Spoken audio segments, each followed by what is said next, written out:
What's up, everybody? Happy Sunday. Welcome back. We've got a very special guest on with us today. Everybody, welcome to the stream. PBL and LBS, Pibbles and Pounds, PB Lands, and Oops. Whatever else name you could call me, I'll do any. Right? I still like Pibbles and Pounds the best. Yeah, that Pebbles and Pounds was kind of not where I went with it, but that is one of the ones that actually made sense to me. So. But it's technically PBL and LBS. So Right, and it stands for you and the little one, right? yeah, so when I was picking a name long ago, I didn't have any idea of what to do. And all I knew about crypto was don't dox yourself. And the only game I've ever played are fantasy sports. And my name totally doxes myself. So I'd come up with something and I wanted to use an ampersand. And I never thought in a million years that anyone would see this name. So I wanted to do PBL and LBS with an ampersand and I couldn't find it. So I went with and now everybody calls me Landlubs and pounds and all sorts of fun stuff. But between you and High Phil, Hip Hill, Hi-Fi L, you guys have all of the usernames covered. Definitely. Oh, and he's gonna come say hi. Are we gonna get to say hi to LBS? What's up, dude? Say hi. Hi. Hey, this is LBS. Go back and see Daddy. Good to see you, bud. Aw. We practiced that all day. Oh, that's so nice. We tried. Little monkey. Yeah, he is a little monkey. So. Does he love his custom QB that's in your custom QB? Yes, because he calls himself the monkey, and I've got the shirt, and then Aww. I have the little cup with his face on it, and he loves that too. Oh, cute. So, Oh, yeah. Nice. That came out so Oh well. my God, it came really out awesome. did. So I have the cup, the coffee mug, and I have the Travel mug. the travel mug because I got that for my birthday. Oh, good job. Was that Bardo? Yes, I guess he ordered it all at the same time, but he kept some of it for my birthday, so I was surprised. So he He's did a nice that husband. on his own. Yeah, he did a really good job. he was worried that that they weren't going to come in, like the mugs were taking a while, like in shipping, and so he was worried it wasn't going to come in time for Christmas. And he's like, but that's okay. Her birthday is not too far after that, so even if it doesn't come in time, I'll just give it to her on her birthday. Yeah, so that must have been what happened because actually, like, I don't think anything came in on time. So he had the pictures of everything on Christmas Day wrapped up. So I opened all the pictures that he had printed of it and stuff. So, and then he sent like emails. He's like, open your email now. And then it had all of Kevo's designs because he has the ones of us holding hands, but then he also has ones that's just me and ones of just him. So, Aw, cute. but it's really cute. Such a nice gift. Good job, Bardo. So, Bardo's in the chat right now too. So and does he support the wifey? He says the LBS is the apex predator of the duo. Oh yeah, he definitely is. Well, we've also got some other hunters in the chat really quick that want to say hi. Crashman says, hello, little hunter. That's so cute. Beats Me by Dre is in the chat. Feed Goat says hello. Channers. Mr. and Mrs. Chavo Chip. What's up, Chavo? Good to see you in here. Marvin's house is in here. Kevo Strings is in here. What's up, everybody? Yay. Hi, guys. So some of our fellow pesters. Does the little monkey go hunting with you a lot? Yes. So how I found the game is different than a lot of other people. It wasn't a Reddit post, but it was Trugoy. Nice. And to start the story from a long time ago, Trugoy and Bardo are college friends and groomsmen in our wedding. And 6 months after we got married, we moved across country because we were told we had a house to stay in, an opportunity we couldn't pass up. And when we got there, they said, oh, you have 1 more week. So we were going to stay with Trugoy. And we got there and the house was still in like down to its studs. Oh, So wow. Oh he my ended up gosh. having to house us for 6 months. So the three of us Wow. became like, well, they were already best buds, but we became best buds then. So anyway, here comes COVID, and we left Oregon in 2012, I think. And we've always found ways, and Vegas is one of them, which ties into being in Vegas, that we go connect with our Oregon friends again, because we're in North Carolina nice. now. And he knew that I was kind of interested in crypto, but Bardo was in charge of the wallets and all that. And I didn't really want to put any money into it. I just wanted to kind of do stuff. And then with my job, I drive around a very long distance daily. So he's like, this is perfect for you. And it's just something simple and fun. So started out as just kind of exploring that whole thing. And it became an obsession. So Bardo did not play right away because Can relate. he thought it was a total scam, and he just kept laughing at the two of us. And he's like, you're never gonna get money.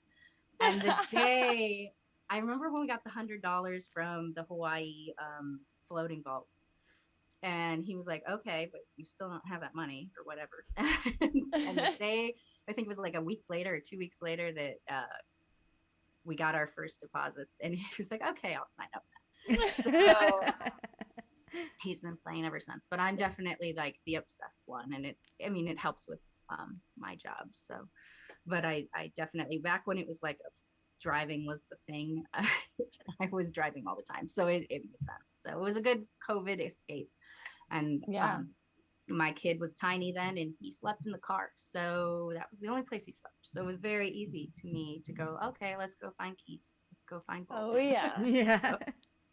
So do you remember like what month you started? Because you sound like even more OG than me and Korkio. Yeah, I Yeah. started almost the same week. I think Beats and I figured out we started almost the same week. I started during the first Chinese New Year event. So Wow. February of 2021. And That's awesome. I started maybe 2 weeks before that. I think he started at the very end of January. So it was like the first or second week of February. That's like Nice. way back in the beginning. Yeah, I mean, there Yeah. were green. There were green key booths, and Wow. there were no user vaults, but the system vaults were all 20 cents, not 10 cents. So when it changed from 20 cents to 10 cents, that was a huge Discord blow up. And Nerf. and I was like, I can't even imagine some of those people that if they came back on now, like things Oh have my changed so dramatically. yeah. But they also all have like the New Year's prank and stuff that I don't. So they have stuff like, well, we saw it with like the Scoose brothers. They came back and had all that stuff that was worth so much. So Yeah. Right. Wait, so I have to know, do you have the Fire Dragon blueprint? no, that was my first week, and I didn't know what I was doing. I have the first two, the Ox and the Keepao. And I Nice. love the Keepao because at that point, other than Mom Loves You, that was the only girl that you could identify in Discord. So I was like, there are only 2 females playing this game. At least that's how it felt. Yeah. And so I loved having a girl QB. So I always wore her. I wore her for like the first 8 months. And then once things started like getting a lot of different QBs, but I did not get the Fire Dragon. And then actually, I feel like I have really bad RNG because it took until the following Chinese New Year for me to get my first epic drop. And I hunted hard. What? I remember when Zach complained about the chill QB and he did like 800 vaults. I counted, and I had done, of course my counting's probably off, but it was like I had done 787 vaults. Back then, that was a lot.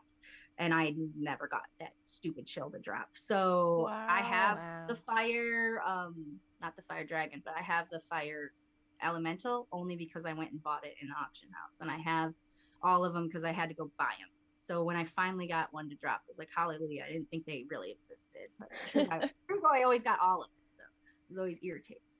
That's so, damn that's True a Boy. The lot. hard way. To Hogging all go the RNG.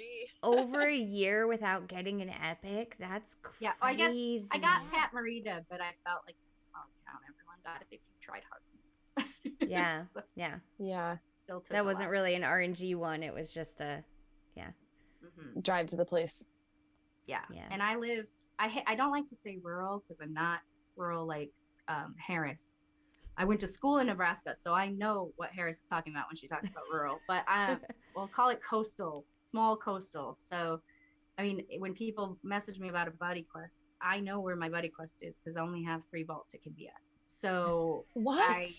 and when I go on my walking loop, I have 3 vaults. So that's just how it is. So I have to drive, and now I drive, and we set up a loop on the island because we live on a island town, but we live off island. So we set the loop on the island, and we walk that to get all the vaults. So, and now we've set a little bit more off, but yeah. So I definitely understand the rural things. So when I've done my little leaderboard pushes, which are nothing compared to other people's, I've always been like, I'm gonna prove that the somewhat rural people can compete. Kind of. Yeah. So hey, I mean, when Harris is proving that right now, right? Mm-hmm. When was your last leaderboard push? Last February. So Chinese New Year. The last Chinese New Year one, I got 5th global, 3rd US. So. Nice. Wow, congrats. That's nice. awesome. My last leaderboard push was not this past October, but the October before, and the best I did was 8th global. I didn't even get the podium. Hard, and it's hard, and it takes a lot of strategy. But it was super fun, and I was like determined to get on that board. And that was the month that Zach printed, so I would have been 4th. Wow. Oh dang! Okay, so that says even more. Yeah.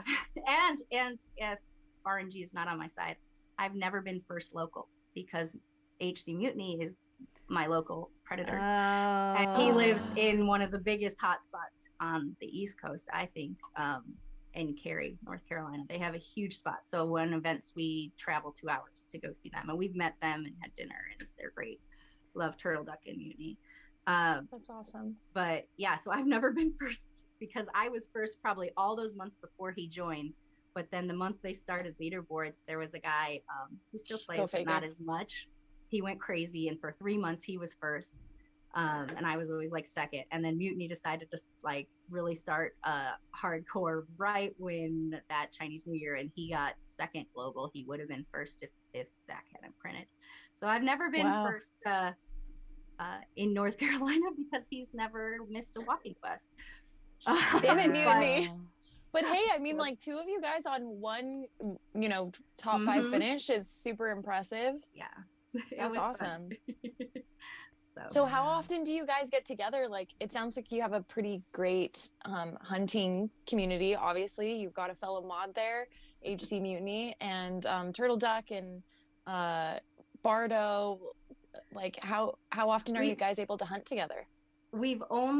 So they've done 4 meetups, and we've only been able to go to 1 of them because 2 of them have been at Christmas time. And Christmas for us, I would love to be more part of that event, but since it's over Christmas, I have family that comes every year for 2 weeks at Christmas. So we set up our trees as best we can, and we do what we can, but we can't go hunt. Although they know, like, right at reset time, which is kind of like dinner time, we will go out and hit our little trees and hit them again right when reset occurs, so we have as best chance as possible. But we haven't been able to get down to the Raleigh area for Christmas. So they've done 4 meetups, and we went to 1 last year in Halloween. But we already have been talking about more meetups as we need to do like tagging and things like that. So I would really like to meet more of the group. So yeah, that's awesome that you have, I mean, for it feeling a little bit more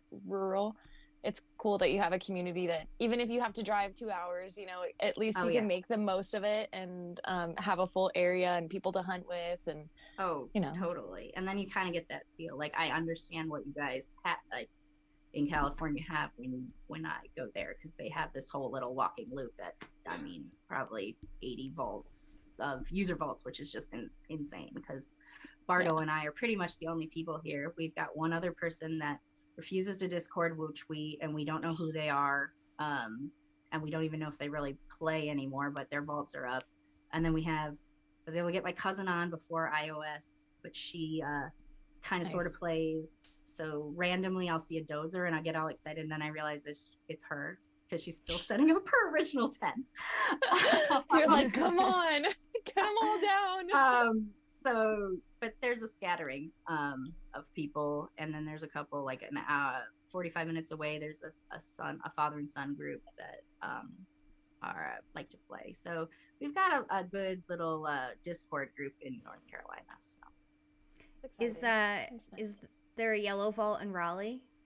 there's 2 in Raleigh, and then 45 minutes past Raleigh, there's another one which we haven't been to yet. What? Because it hadn't been built. It's like 3.5 hours from us, and it hadn't been built when I was doing my leaderboard run. So it was like Mutiny filled it during that run, but we never went to go get it.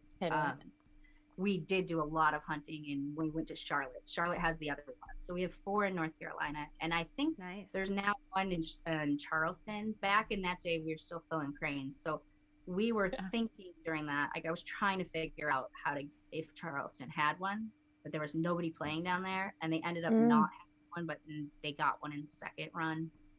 And it's been filled. So I haven't been down that's 4 hours away too. And then Jason J has one up in Virginia Beach. And he filled it right before my leader run, so I couldn't fill that one either. But I'm into that one. That's another 4 hours away. So they're all like at least 2 hours from us. But I actually go up to my sister's in Philly. So I go to the Philly ones a lot too. Oh, nice. And there's 2 there as well. So does your sister play? No, she's iOS, and they think dang it. They just laugh at us, so you're like, just you wait until the QBverse comes out. Yeah, it's not too long from now too. I mean, we've been waiting for this, but it's actually going to finally happen, which is crazy. It's exciting. My gosh. Well, wait, so on that note, PBL, you were in Vegas with everybody. You were sitting at Hunter's Lodge. What are you most excited about from all that we heard that's coming up? I mean, like pretty much in 2 months? The trade checks, I think, are super exciting. I don't quite understand exactly how it works, but I think that those are really fun. And I like the idea of the price point of that, because the one thing that worries me is that because Bardo and I are alone, we aren't going to be able to build the whole QBverse in this area, and that's kind of what it sounds like is expected of you if you're in an area where you're alone. So that part worries me. However, I was excited that a couple things were cheap enough that would be doable, and then I would use, like, I bought a green user vault purely because of FOMO and the blueprint, and and because it was my birthday, so I used it and I bought a gift card. So I was like, I refuse to buy this with real money, so I bought it. I got a Google Play gift card. So good for you. That's awesome. Hopefully I can do things like that, because the very first thing I did when I got back from Vegas, I had put a couple of vaults. Well, I tried to put a couple of vaults down in Vegas. I only put one down that I could get approved or fit in the right spot. It was so hard to find a spot because there were so many. But when I got back, the very first thing I did was drove back to where Bardo usually has a vault and sniped the Starbucks from it. Yes. Like, damn it. Queen. I have a freaking QB cup thing in my QB. You're not getting it's mine. So that would be the other thing I would be excited for. So gotta get my Google Play reward things and get that too. That is so awesome. All's fair in love in QBverse, right? Exactly. It sounds like you're gonna get better use out of it anyway, so yes, consider definitely. it a favor, Bardo. Yes. You get your pick of the litter and all of the other spots. Yep. And then the only other thing, so we live on a town on an island. There's no fountains, but we have so much water. They don't need to put a fountain. So I've been trying rack my brain. Wilmington, North Carolina is 25 minutes south, and that's our bigger hunting grounds. Of course, it's all green vaults and system vaults, but that's where we would go for events. And there's a huge fountain there, but it's like, do I really want to put it there when I'm not going to be able, I would only really be able to utilize it every so often. So I'm still trying to figure out where there's a fountain. There's one fountain that goes to like a neighborhood that kind of is near a parking lot of like a Dollar General. And I'm like, maybe we could figure out how to do that. So it's funny that you mention fountains too, because I was thinking about that the other day also, because it'd be great to have one, right? But you really have to be strategic about where you put it, because if the buff is going to be like, okay, so you put your blue key in at the lucky fountain and you get your choice of, I think it was your choice of 3 categories or something like that, like would be the buff around it. Yeah, or you put a key in, it shows you 3 categories. If you like one of them, you click it and you are guaranteed to see that category for like an hour, right, as your options with vaults. Yeah. If you don't like it, you can put another key in and get another random 3 categories to choose from. Oh, okay, nice. Yeah. So yeah, I mean, keep going you want until you got that, the categories you like. right? But then you want it in like an area that has vaults, right? Because you only got an hour to hit. You want it in your loop. Yeah, so. Exactly. And preferably the beginning of your loop. Yeah. Yeah. So I don't know. Like there's one little neighborhood sign that happens to have like a water feature that I'm like, maybe I could figure out how to tag that. But yeah. But everything else is like just like natural water, like the ocean. So counts in my book, baby. And the intercoastal. So we've got like great views and pretty water scenes, but nothing actually coming out of the water. I wonder if you can set up like a Walmart something, like just directly from the shore. Yep. Right. I got really lucky that my neighborhood has a fountain in our like pond, and that was the very first vault I ever placed, was right in front of that. So yeah. Oh, perfect. And it's like right at the beginning of my loop too. So that's awesome. I got super excited when I because I've always been interested like what this lucky fountain thing was going to be. And then when I finally watched the Hunter's Lodge, I was like, oh, that's super helpful. Like, because if I don't hit any vaults, I still tend to hit that one.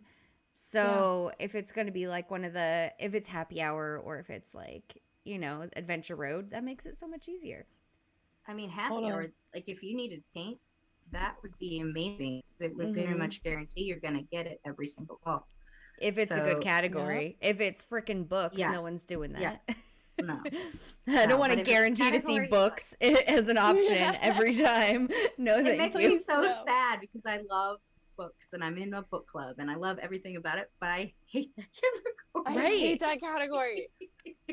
Yeah, it's. I mean, I don't know a single person that actually likes that category, and there's plenty of people that love books. Like, hell, my boyfriend's written a book and he doesn't like that category. I'll choose art over books, which is saying something because I know nothing about art. So I like the art category because, like, I don't know, the name this painting ones are kind of interesting. And it's I feel like I actually kind of common sense. Yeah. Learn from it. Sometimes it's like way abstract and you don't know it, but you learn from it, and a lot of it is oh, okay, that's a picture of the girl with a pearl earring. Okay. Oh, the girl with the pearl earring. Okay, right. I got it. Definitely though, when the category first came out, and it was, definitely not that painting, but others where I'm like, that's too obvious. This is like a trick question. Yep. No, it's not. Those are actually just 2 popsicles. Like, literally just the name. Well, I'm really glad that we're talking about this right now because Renee is in the chat. So, hi, Renee. Hi, Renee. Just a little tiny bit of feedback. Yeah, but I'm sure you've heard it ad nauseum about the books category. Respectfully, miss. And also, Conman is in the chat too. He says, "Yo, what's up, Conman?" Hi, Conman. Yeah, Renee was awesome in Vegas. She was adorable, and her fashion was on point. Yes, so fabulous. Her outfits were top notch. Yes, definitely. So I finally started watching some of Toasty's coverage, and I got the Hunter's Lodge, which blew my mind. Over and over again, right? Yeah. And then I was watching his hunt, and he had technical difficulties. Like all of the videos that I tried to watch were like, No.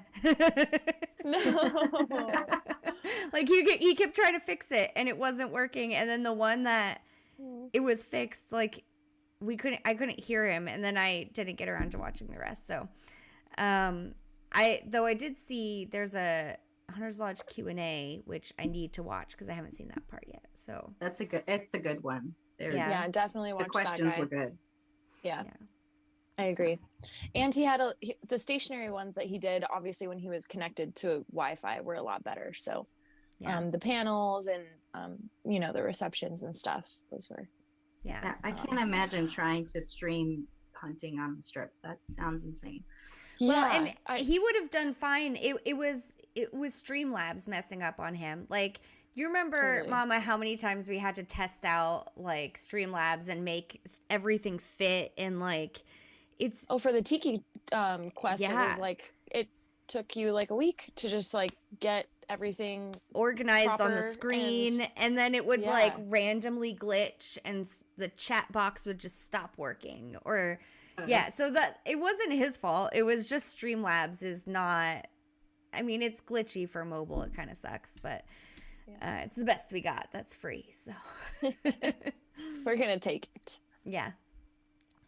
So, but Toasties, if you're watching, I still super appreciate you streaming stuff because I needed to see it, and I didn't realize like I saw that big globe thing in the middle of Resorts World. Oh yeah. The pictures that I saw though, all of them were of it being a smiley emoji. Yeah, so it changes, and I didn't realize it changed. Yeah, like that blew my mind. Yeah.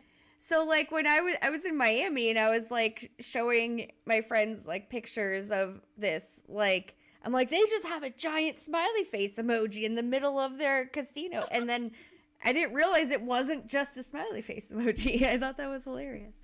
When I walked in, it was a fishbowl, and so I thought there were going to be multiple of those giant things because I was expecting it to be a giant emoji too. So I thought there would be giant emoji one and a fishbowl one, and then it changed. I was like, oh, okay, I get it now. Yeah, it's genius. Fun fact, that was actually in our live trivia session for the fest. The LED globe apparently holds the record for, or I'm sorry, Resorts World holds the record for the largest LED display with that globe. Wow. So yeah, it's pretty impressive. The screen out front, right, too, on like the hotel is something too. Yep. They've got quite a bit of LED advertising. That's pretty groundbreaking. It was a beautiful hotel. That was the first time I had been in that hotel. So. Yeah. Nice. Yeah. I'm definitely going to have to go stay there at some point. Oh, yeah. It's nice. Yeah. It's worth it. They've got good eats too. Mm-hmm. Oh, we got the Queen, Mrs. Chavo Chip in the chat. She says, "Can I just say you all are beautiful? You are too kind." Lady. Yeah. I love Mrs. Chavo Chip. Yes. I wish I was able to spend more time with you guys at the fest. Please. Yeah. We connected up. I don't even know how we randomly found each other, but Bardo and I had a drink that was somewhat hidden at like 7 a.m. when we were checking in, but he did not. He had like a 24-ounce Bud Light. And so I think they were like, whoa, look, hey, they're drinking. And we just connected and the rest is history. So we spent the whole weekend hunting and teaching them blackjack, and she's awesome at blackjack. She's of course she is. She's learning strategy. Like by the end of it, she was really into it. So she would be really good. I just hate that we had such bad beginner's luck for them. So, but we had fun. How do you mean? Oh, just at the blackjack table? We took them to the blackjack table on Saturday night when you guys went. No, was it Saturday night or Friday night? Oh, Top Golf. Yeah, Saturday. Yeah, when you guys were at Top Golf, we went to the Stratosphere and played blackjack and showed them how to do it, and it was a lot of fun. So we had our own table, but the luck was not with us. So RNG, baby. Also, it's just like Vegas. It's just a vacuum of you walk to a table and then all your money disappears. You're like, how did that happen? That was so weird. Yeah, and you stay there until 5 a.m. because there are no windows and they just pump oxygen in there at high levels so that you don't get sleepy. Yep. No clocks, nothing. Like it's awesome. Yeah. It's our it is definitely like our little adult Disney World, and we missed it during COVID, but we go there probably every 12 to 18 months with our friends just to reconnect. So nice. So that was your guys' first time back then since COVID? well, actually, we were waiting to hear about Coin Hunt Fest, and we didn't hear anything. We didn't hear anything, and our other friends. So it's Trugoy and us, and then another couple. There's 5 of us, and they finally were like, let's just go, like let's go on a big thing and get this all done, because COVID happened, and it was Bardo's 40th birthday, Trugoy's 40th birthday, and they were supposed to go in 2 days after lockdowns. So their whole trip got canceled 2 days before they were supposed to go, and I had a newborn, so it was supposed to be a boys trip. So we actually went during football season. So we went in November. I think Illusion Weaver announced the date the day we were flying home, and I happened to look and saw that we had comps from the trip, and so we booked a hotel immediately, and we're like, okay, we'll just figure it out and see what happens, and decided, since my 40th got ruined by COVID, that this would be our redo, because my birthday was like 6 or 7 days before the fest, so that was my birthday. Man, there we go. So dude, like a bunch of March babies. Like Marvin's house is also, his birthday was a couple of days after the fest. Yes, because you guys went on your big leaderboard push right after the month after me. So yeah, I remember that for your birthday. Man, well, hey, I have to say, Coin Hunt Fest was the way to do it for your birthday if you were going to do it anyway. Definitely. And definitely didn't know that going in, but I think, wow, that was like one of the most fun weekends I've ever had, and I hope you feel the same way, because definitely, we had a blast. Oh, there's Toasties. What's up, Toasties? He's in the chat. Hi, Toasties. Mr. and Mrs. Chavo Chip says it was the best 250 he ever lost. Really. So, worth it for the black. Worth it for that blackjack. Sorry. I can't do it. I am so risk averse when it comes to money. I can't gamble. It's miserable for me. I'm just sitting there like, my money. It's gone. It's gone. I feel like I'm somewhat the same way about almost everything else except gambling, and I think it's because after years of doing it and loving blackjack and knowing that you can put $100, well, Vegas has changed, it's more like $200, you can put $200 down at a table and play for 8 hours if you're lucky. I feel like, okay, that was, even if I lose it all, that was entertainment time well spent with friends. So I that's how I justify it now. But yeah, I didn't like losing it for new people, but the tables are so freaking expensive now, so we had to play on a more expensive table than I would have liked to. So. Was that the minimum to it was buy 15 in? It was $15 a hand, which wow. on a Saturday night or Friday night, whatever night it was, that's not, it was Saturday night. That's not unheard of. It's actually probably the cheapest you can find. I mean, there's 2 other places that I can think of on the strip that might have had more, but it would have been very hard to find a whole table, and we had a whole table to ourselves, and that's fun. Yeah, that's super fun. Oh man. So sorry, Korkio, I hate to keep talking about the fest, but I have to know, keep talking about it. What was your favorite part of that whole weekend? Oh, well, if you could pick just one. I know it's hard. I loved meeting everybody, and I think everyone's going to say that.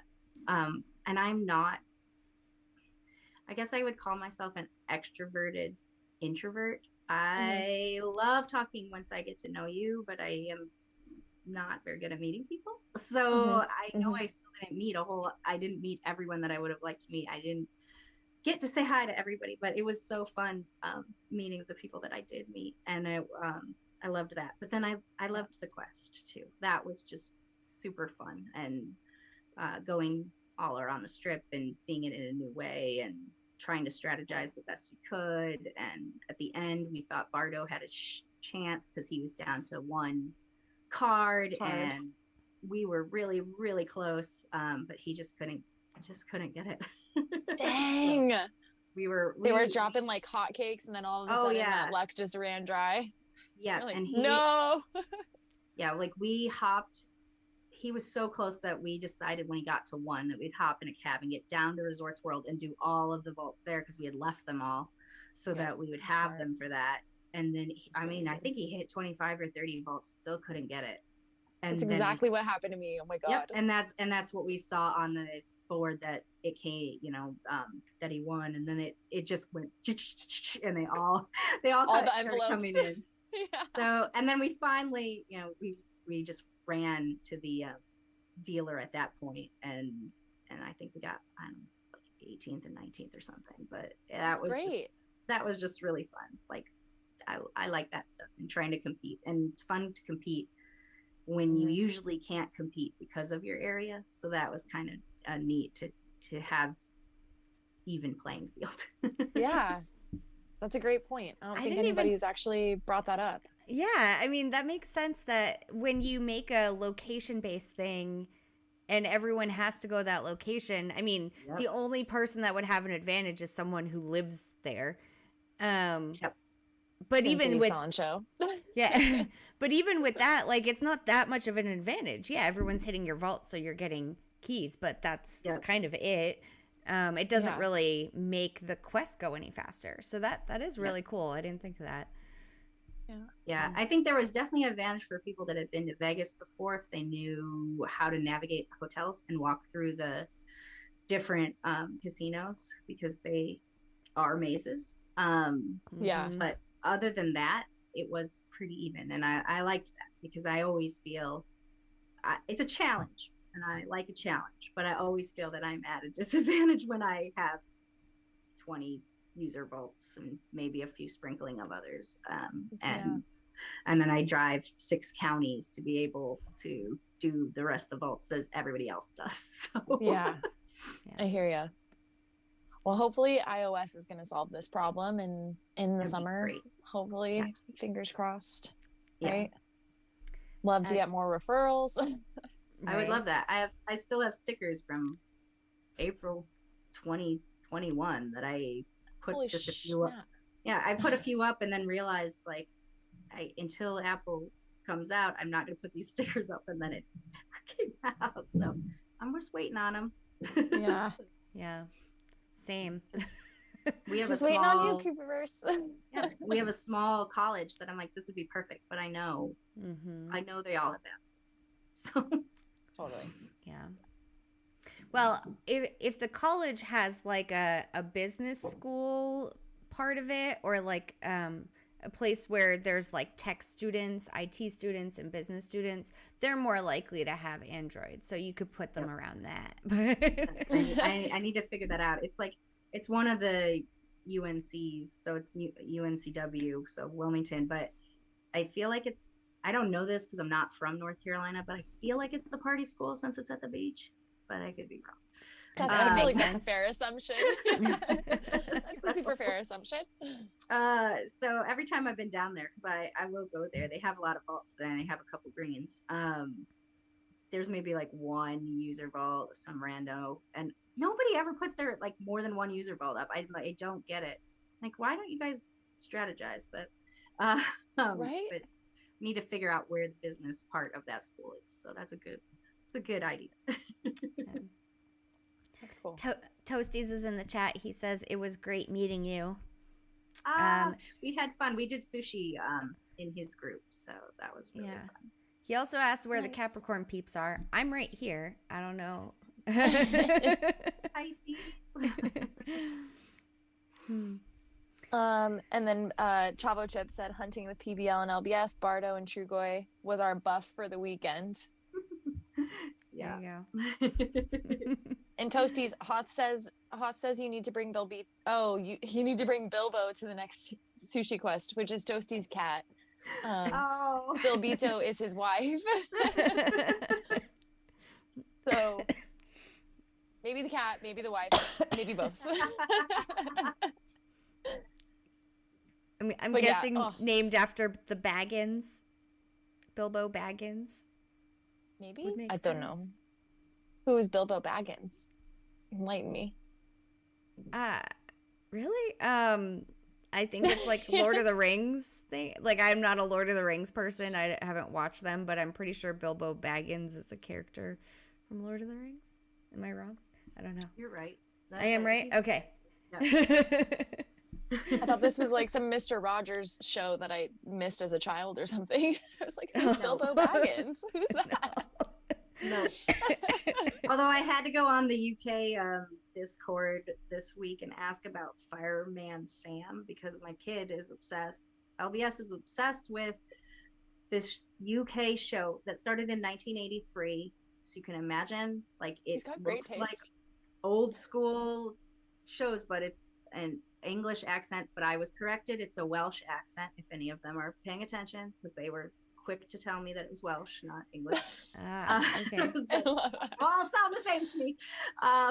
But I guess the show's still going, so there's like new episodes, but we're still like watching like these little like clay people walking, doing firefighter things. So interesting. Apparently it was very popular there. I have no idea why we stream it here, but that in the 80s too. I love LBS's taste. He's very vintage. My favorite, I watched a British show when I was a kid. It was probably like originally from the 80s, that Are You Being Served? Do you guys remember that show? That one. Oh my god, it was these people that worked at a department store, and like there was this one older lady that had like the purple hair, like the lavender hair, and like I don't know, it was just purple hair. Yeah. It was just one of those weird British sitcom things that I happened to find hilarious as like a elementary age kid for some reason. That's hilarious. Yeah. Quirky stuff. Yeah. Quirky. Apparently it wasn't Lord of the Rings, it's The Hobbit. Oh, well, it's the same. I'm not a we fantasy. needed the expert. Yeah. I'm not a fantasy person. I'm all about the sci-fi, but I don't do the fantasy stuff. So, yeah, sorry, guys. Makes sense. Yeah. Thank you for correcting us, everybody. Conman remembers Are You Being Served? He says he loved that show. Yeah, so I'm not crazy. That's good. Oh, man. Oh, good stuff. So let's see. We have typically we do a whole outline when we have a guest and everything, but I love that we're all just kind of like shooting the shit and just letting it flow, because I feel like we're all kind of on the same medium in a sense. Yeah, you know. Yay. So okay, PBL, you've been in the game for a really long time, so you've seen a myriad of QBs. Do you have a favorite QB that you wear fairly often? Do you rotate QBs? Like pride and joy QB? What's your QB go-to aside from Keepow? You did tell us about Keepow. Yeah, I love her, and I did wear her when they did that NFT, so I could be on the poster thing. Heck yeah, ladies represented. I was like, she's not epic, and they all had epics, but I was like, you know what? She always was special to me. But I wear the turtle a lot.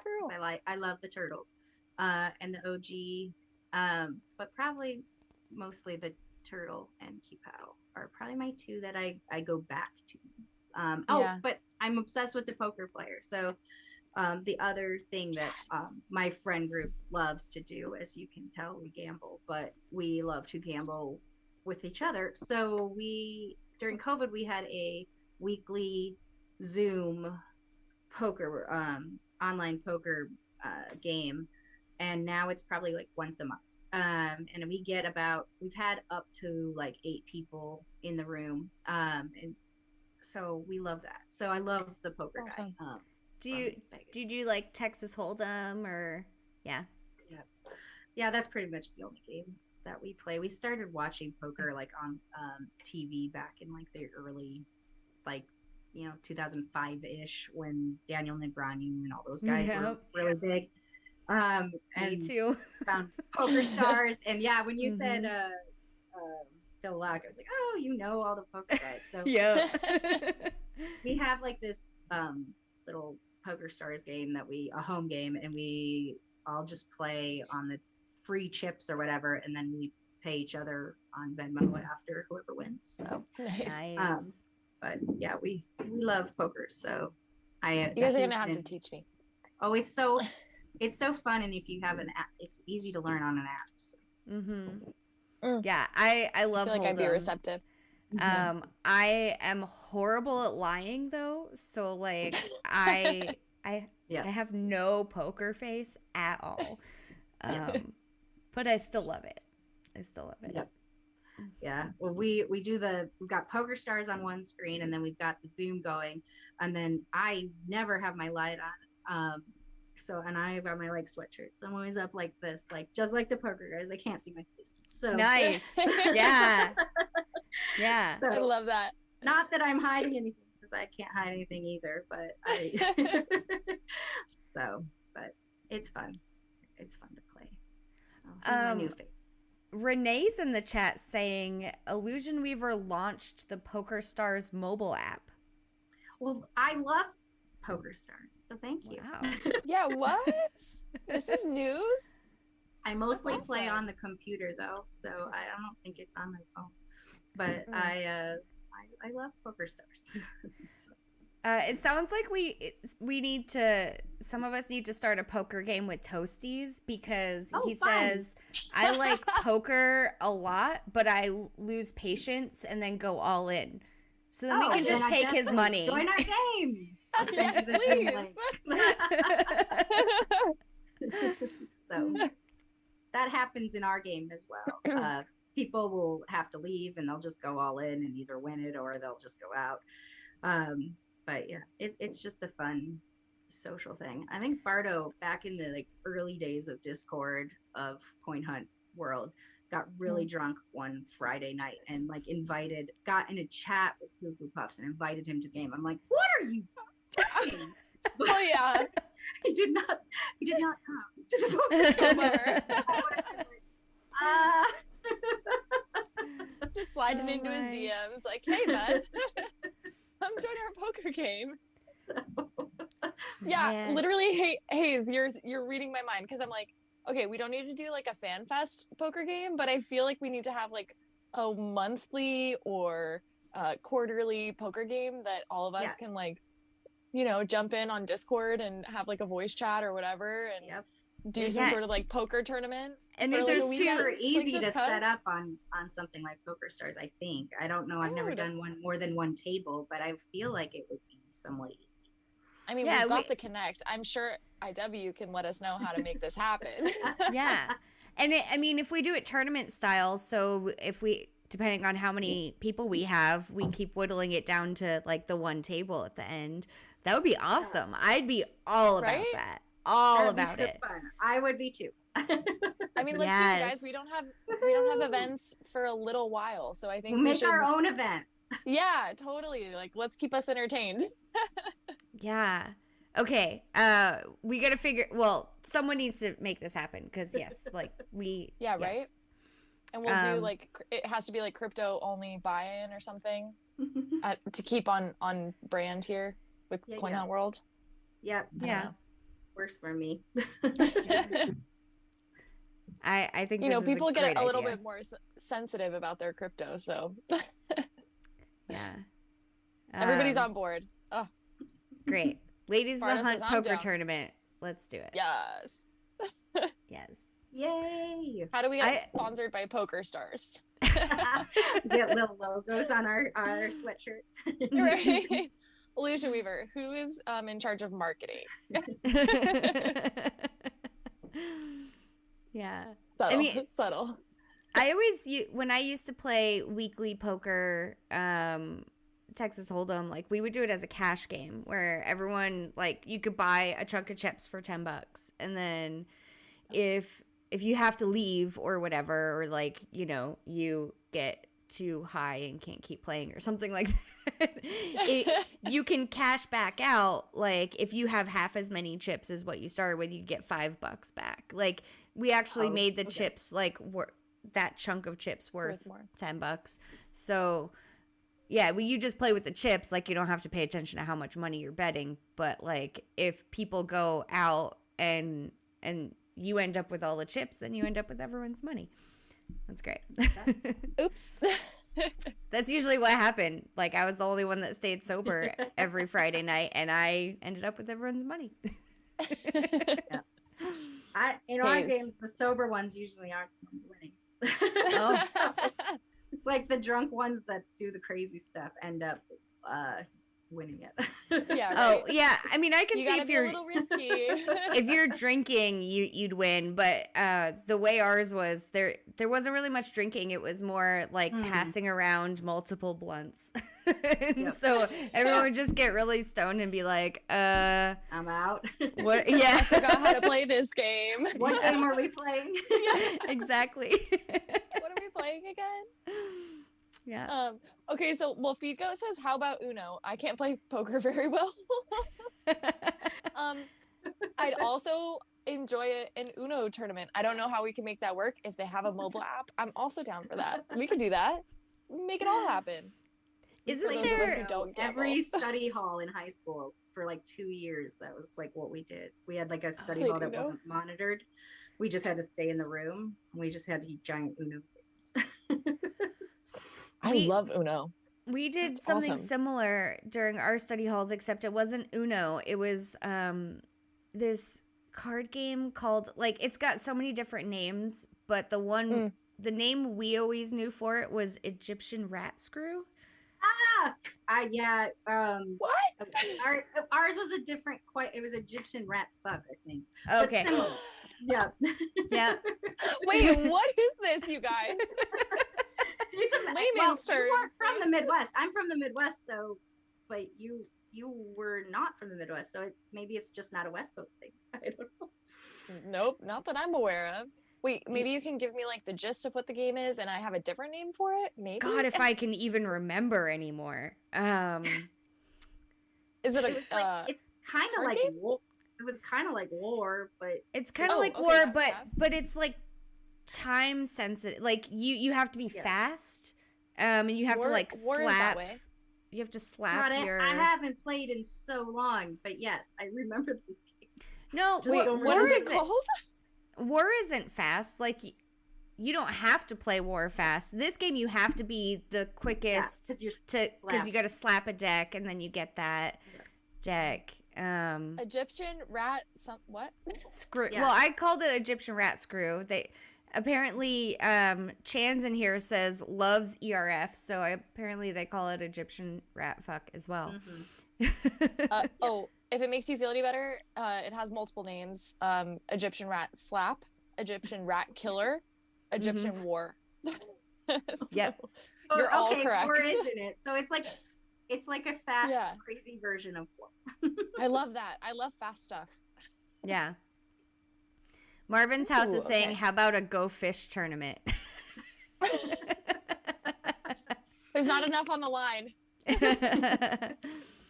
So don't they have this like this gaming software where you can play like board games and card games on your computer with other people?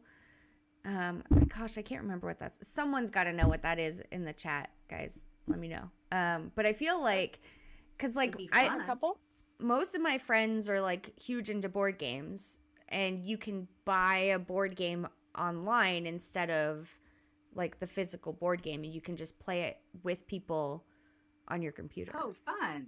Yeah. But I think you can do it with card games too. And I imagine you could probably do it with poker, but I don't remember what the software is called. I don't remember if it costs money. I don't know. My future brother-in-law, he got a game for Christmas, and it had like, it was a regular board game, but it had a little thing, a code to play it on Steam as well. So I don't know if you're talking about Steam maybe? Yeah. Well, that sounds really familiar. I know Steam does stuff like that too. Maybe it was just on Steam. I don't know. I have no idea. Anyway. We're gonna look into this about a poker tournament. Yeah, definitely. It would be so fun. Yeah. Oh, we've got Makiki Tiki in the house. Makiki Tiki actually messaged me earlier, and I somehow missed his message for like 3 days and just now saw it before we went on. He mentioned that he thought the merch handout by Titanium Toaster was a little lacking. In that he thought it would be cool to have a shirt that had the Coin Hunt Fest logo on it, because he felt like that's what was needed, and I kind of agree. I think that would be cool. And he mentioned also having like the Coin Hunt Fest logo with maybe the like Coin Hunt Fest QBs on it. So if y'all like that idea, I might put one together for the shop and see what you think about it. Oh, that would be cool. Yeah, I would do a high roller hoodie. Totally. Yesterday. Oh, for sure. Yep. Yeah, like let's do a hoodie in every single one of those QBs, because also like the Resorts World QB, I'm so sorry, but she is so cute. I love her. Yeah. I was obsessed with her when we got her. Oh, that reminds me. So yes, I got my QB that you gifted me, but I also got my care package on Friday. Yeah. Yeah. Okay, good. I was hoping you would make it there before the weekend. Yeah, I was so excited. So I can't believe how much of the stuff you gave to me instead of keeping for yourself. Like, come on. Like, I got... What do you mean? Well, I guess you kind of got 2 of everything, so... I mean... I asked very nicely to everybody and said, is there any way?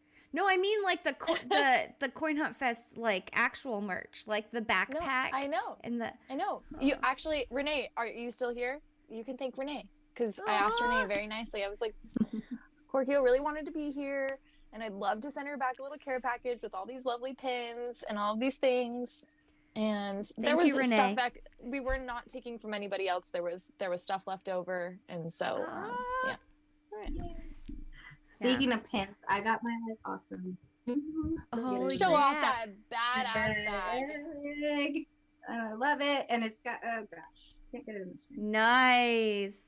Look, I see a Ladies of the Hunt pin on there, and I got Kiki Tiki's heart over there. Yeah, so cute. We love it, and I'm my OG on my. I got my little OG QB on my keychain. So nice. Love it. I got a PibbleAndPounds poker chip. Yay! Yes, those worked out well. So yeah, those were so awesome. I would show off poker chips. I would show off the whole care package, but I've actually started packing to move stuff to the new house. Yeah. And so one of the easiest boxes to put together was like my Coin Hunt World shrine. So that's already packed up. So necessities, priorities are first. Yeah, I didn't want it to get dusty or anything. So I was like, I'm going to put it in the box, seal the box. It'll be the first thing in the new house. So yeah. Love it. Fun. Yeah. Love it. I can't wait. I have this huge like floor to ceiling pegboard on one wall that I'm going to make like put all the pins in and like stickers and all the stuff. Yeah. I'm excited. All the fun stuff. Yeah, I didn't get everybody's, but I got almost everybody's. So it was fun. I loved it. It was fun to do that. I'm glad everybody got on board and did that. So I know. I was actually like so surprised with how many people like brought a little something to trade, because by the end of it I was like, oh my god, like the whole thing. It was just like the best little touch of, you know, obviously all of the players in this game, but it felt like the weekend was definitely for the community, and everybody felt that way too, because they just wanted to bring like a little something for everybody to remember them by. And yeah, I just loved it. It was I told Korkio last stream, I'm like, this is my pride possession, and my prized possession, it's just my badge. Like, you guys gave us the idea, like it gave me the idea. I thought about doing it before everyone started talking about it, when you guys were talking about Hawaii, how you all had little treasures, trinkets, and in my family we always call them little treasures. So I was like, I got to bring a little treasure too. So that, and I was like, gotta be poker chips. It's on point. So Yeah, It was perfect. I was surprised and impressed with how many people participated in that too, but at the same time, we really shouldn't have been because of Hawaii. Like everyone brought something in Hawaii to like share with everyone. So yeah. And it's interesting. I got 311 poker chips and Coin Hunt Fest poker chips because someone did like 311 because we did the merch swap thing for 311. So yeah, there were multiple poker chips for that. So that was kind of interesting. Yeah, it didn't really fit for a cruise, but it fits for the Vegas thing. Like, so yeah, whatever. You had a little piece of Vegas with you while you were still on the cruise. Yeah. Yeah, and we my boyfriend actually played some poker in the casino on the boat. Wait, what? They had a casino on the boat? Oh, every cruise ship's got a casino. Because it's international waters. Yeah. What? Yeah. That's the place that you go to smoke when it's raining because it's the only indoor smoking area. Big brains. Yeah. Yeah, every boat's got one. The only casino even remotely close to here is in South Carolina on a boat that you have to get on a boat and then go out 7 miles to international waters. And then you're there for 3 hours no matter what, and they bring you back. So it's just a bunch of old people and like a few others. And you're stuck there. And if you don't like the games or can't get on the table, you're just sitting there. So, oh boy. Wow. That's an experience. Yeah. Yeah, just drive up. Hours, I guess. Just drive up I-95 and go to Mohegan Sun in Connecticut. That's the. Skip Foxwoods though. Mohegan Sun's way better. I have heard that. I've never gambled in Atlantic City or up in that area. So. Yeah. Oh boy. I would pass up Atlantic City. I mean, I'm not a Jersey fan, but that's just me. Me either. Yeah, no, keep going till you get to Connecticut, and Apparently, my mother-in-law is like very good at just gambling in general because she's won like thousands of dollars to pretty much every casino that she's been to. And I remember her telling me a story about Atlantic City, her winning like $5,000 or something, like literally walking in, being at a slot machine for maybe an hour and like wins and walks out. I was like, okay, Korkio. Hey, I don't have that luck when $5,000. What's the difference? Yeah, I don't have that luck while gambling, which is why I don't do it. But I tend to be other people's good luck when I show up when they're gambling. So like the last cruise that I went on before this one, I called her my boat mom. Like there was a much smaller smoking section, and so I made friends with all the smokers. And then this couple, they were really sweet. They were from Florida, and I hung out with them for the whole cruise. And so this lady, I kind of took her on as a surrogate mom for the week, and she liked playing the slot machines, and so I would go down and hang out with her every once in a while she was playing the slots. And whenever I'd show up, she'd win money. It's like, I'm going to come here more often. Yeah. That's funny. Yeah. And then she would Just, give me some of the money to gamble with, and then I'd lose it all. And yeah. Yeah. See, I'm that person when I go to gamble. Like, I remember my first time ever gambling. I was with my friend and her mom, and we were actually visiting colleges in the San Diego area. And we have casinos like on Indian property. And so we went to one of those, and she hands me $100. And the way I grew up, I was like, I don't even know if I've held $100 in my hand before. So do I have to spend this? Right. Can I just keep this? Yeah, like, that's way more enjoyable. Yeah, I'd be so happy just like putting this in my pocket and not looking at it until I get home. Yeah, and just go watch other people gamble. Yeah, but then it felt like rude to, you know, like even consider it. So I'm like, okay, I guess I have to just go dump this down the drain. Like, no. I know that's exactly what's gonna happen. I don't know what I'm doing. Yeah, Then that you just go to a penny slot and hit it very, very slow, and then you cash out with $99. yeah. Yeah. I think I ended up with like, I don't know, 7 cents by the end of it. And I was like, yay, a voucher for my troubles. Or at least like I when someone gives me money to gamble with, which because I help people win money, apparently this happens often. I find like those fun slot machines that have like the like mini games in them and stuff. Yeah, the bonuses. Yeah, and my That's smart. favorite one is called Invaders of Planet Moolah, or Invaders from Planet Moolah, and it's these Moolah. it's these cows in spaceships that like they're like cow aliens, right? I would like this. Yeah. I like the concept. Right. And QB idea. yeah, and so it's basically like you're just playing a random slot machine, but every once in a while, if you get the thing, like there's a mini game and these cows come down in spaceships and they beam up different things and like I don't know, it's really weird. And they had one on the cruise ship, and I almost convinced someone to give me money to play with, but then I didn't. Yeah. And then there's the second one that I like a lot, which is what my cruise mom, she played all the time and she always won on it, was this game that's like fishing.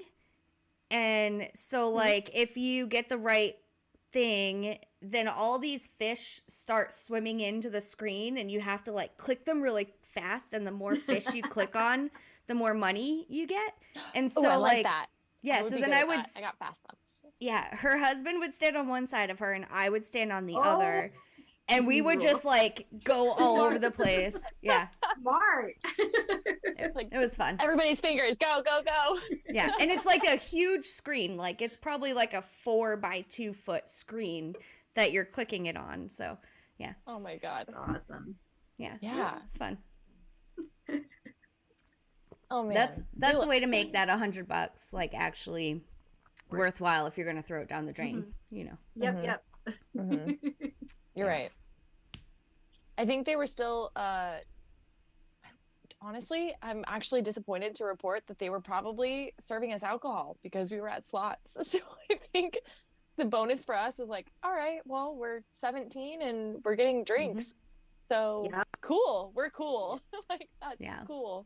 That happened to me when I was in that cool. Yeah, I was in Vegas when I was 16, and I was there for Christmas, and we were meeting my brother and whatever. And I sat down, played some poker, got some free drinks, like 16. I mean, I've always looked like this, so I haven't changed at all. My face just gets like skinnier or fatter, but aside from that, I look exactly the same as I did when I was 12. So, yeah. Humble brag. No, I mean, I looked like an old person when I was a kid. That's I'm not you do not look old. You don't look get out old. of here. Yeah, get out of here. Get out of here with that. Okay. I mean, I remember being 12 and sitting down at a tequila bar in Mexico and having them serve me tequila when I was 12. But then again, it's Mexico. That's yeah. It's Mexico. Yeah. Hard to tell. I can see that. They don't care. Yeah, they don't.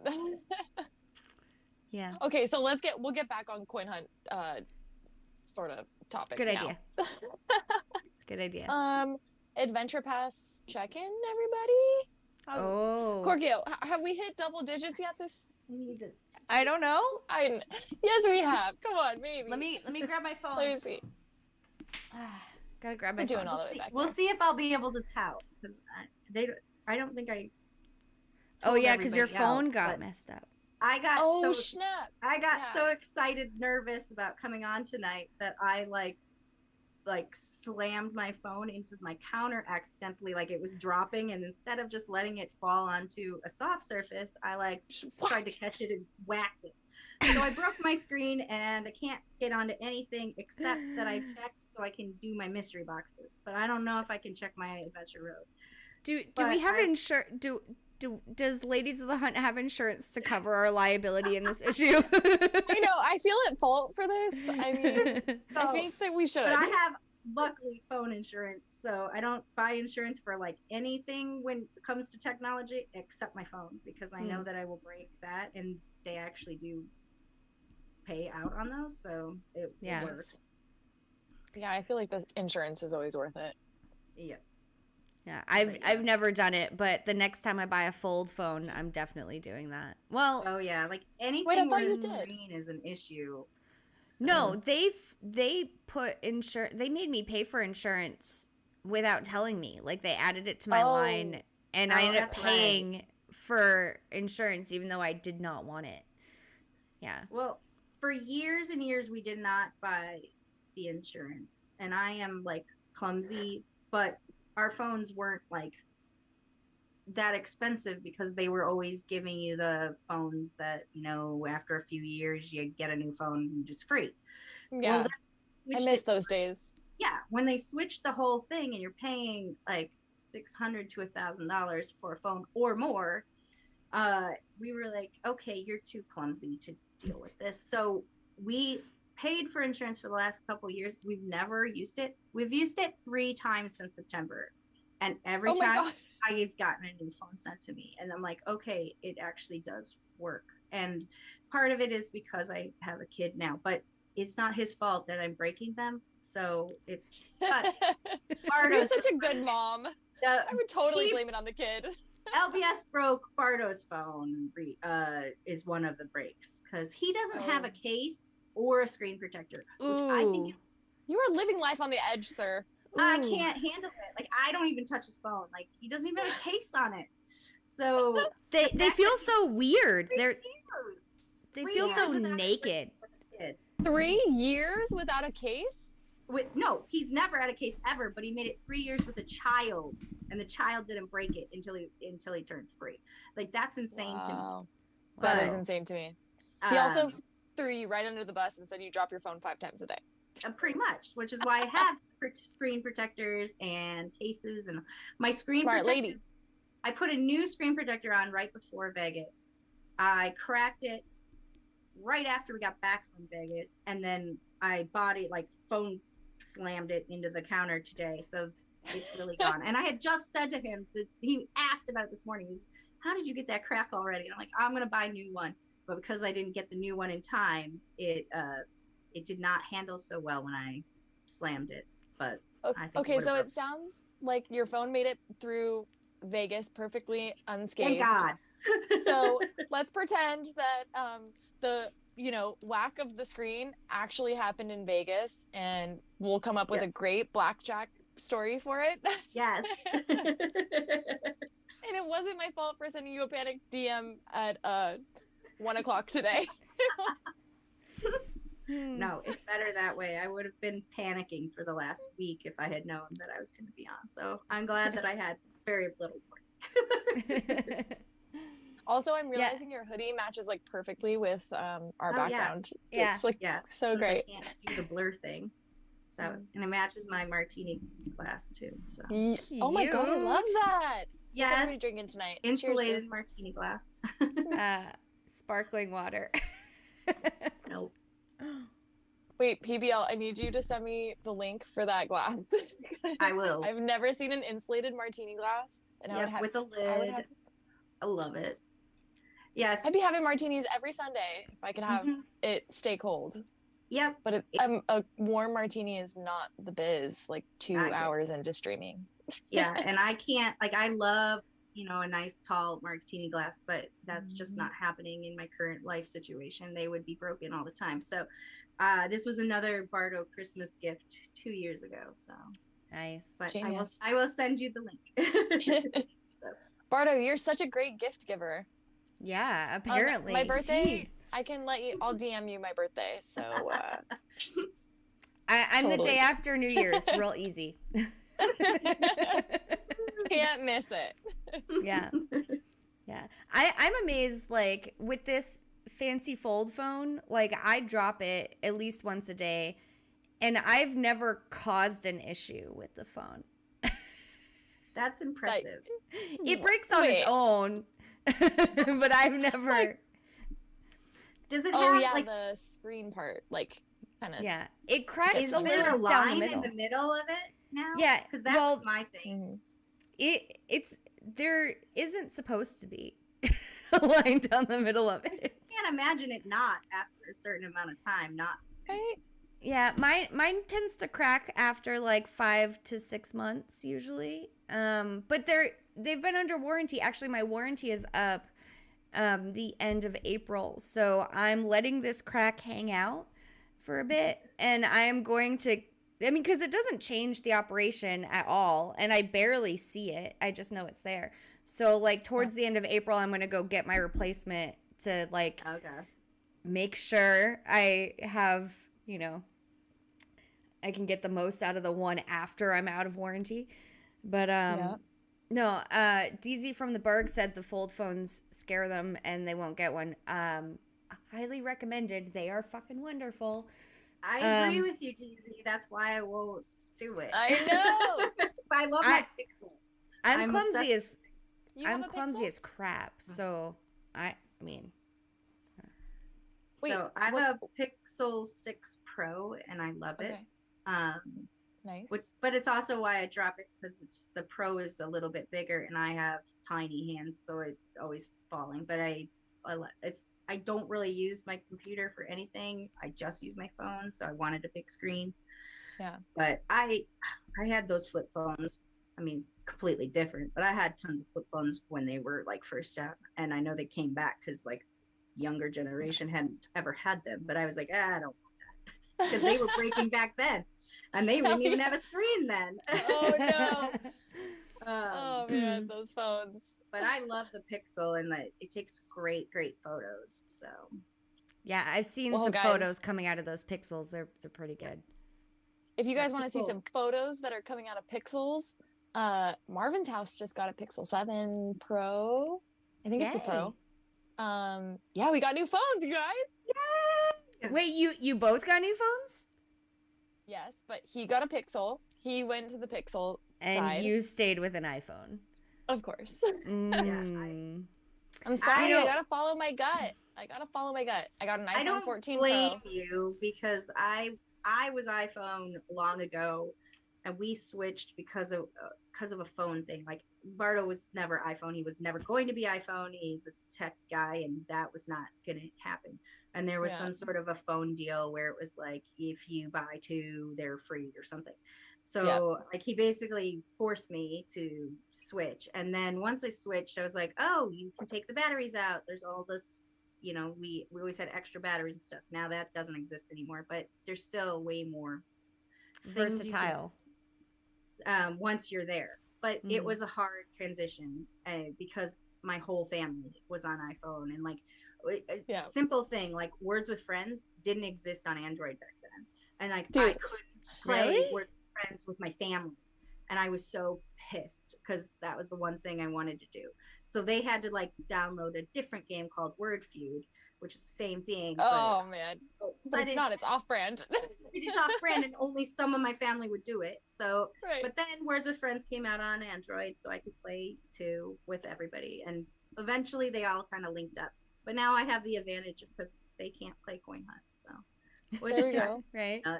There we go. My parents would love to.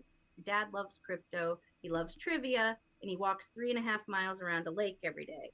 And dude! I can't get him on because that whole iOS thing on the Discord where it gives the announcement. I got my mom on test flight at least, so I got to get them on test flight, but they aren't fast. Like, I'll text them and be like, get on now, and then they'll try like an hour later. They don't understand. I'm like, when I say now, I mean like now, right literally now. As quickly as possible. Like, it should pop up in your screen, and then you just go straight to test flight. Yeah. So I got to get his phone and get test flight on there, so at least like that part's done, so that they can check it. So, or we just wait for the QB burst. But I mean, I just feel they would love it, and they're here, so I can like be their tutors for it. So yeah, and have more vaults in your area. I know, totally double the amount of vaults. Yeah. So well, I mean, on that note, I'm not even gonna lie. The main reason that I stayed on iPhone is Marvin's house laughed in my face because I was like, I cannot be the green text. I'm not going to be the one. I'm not going to be the one to ruin all of my group chats. No. But you want to know what else? I'll make you feel better about it because it drives me nuts. The one thing on group text that drives me nuts is that my family will all do like the heart, like they'll react to the text. And you just get a text message that says so and so liked it. Yeah. Like, and we like for a long time Android couldn't react. So I would have, now we can, but like I would just have to be like, okay guys, I can't make those symbols, so I'm just gonna respond to this text. Yeah, right. It was just annoying. You're just like copy and pasting, like, yeah, PBL loved this. Yeah, I loved it. See, that's funny that like you can't be the green text or what. Like every time we have a group chat and we get a message that says so and so reacted in this way, we laugh at them because they're the ones out of the loop.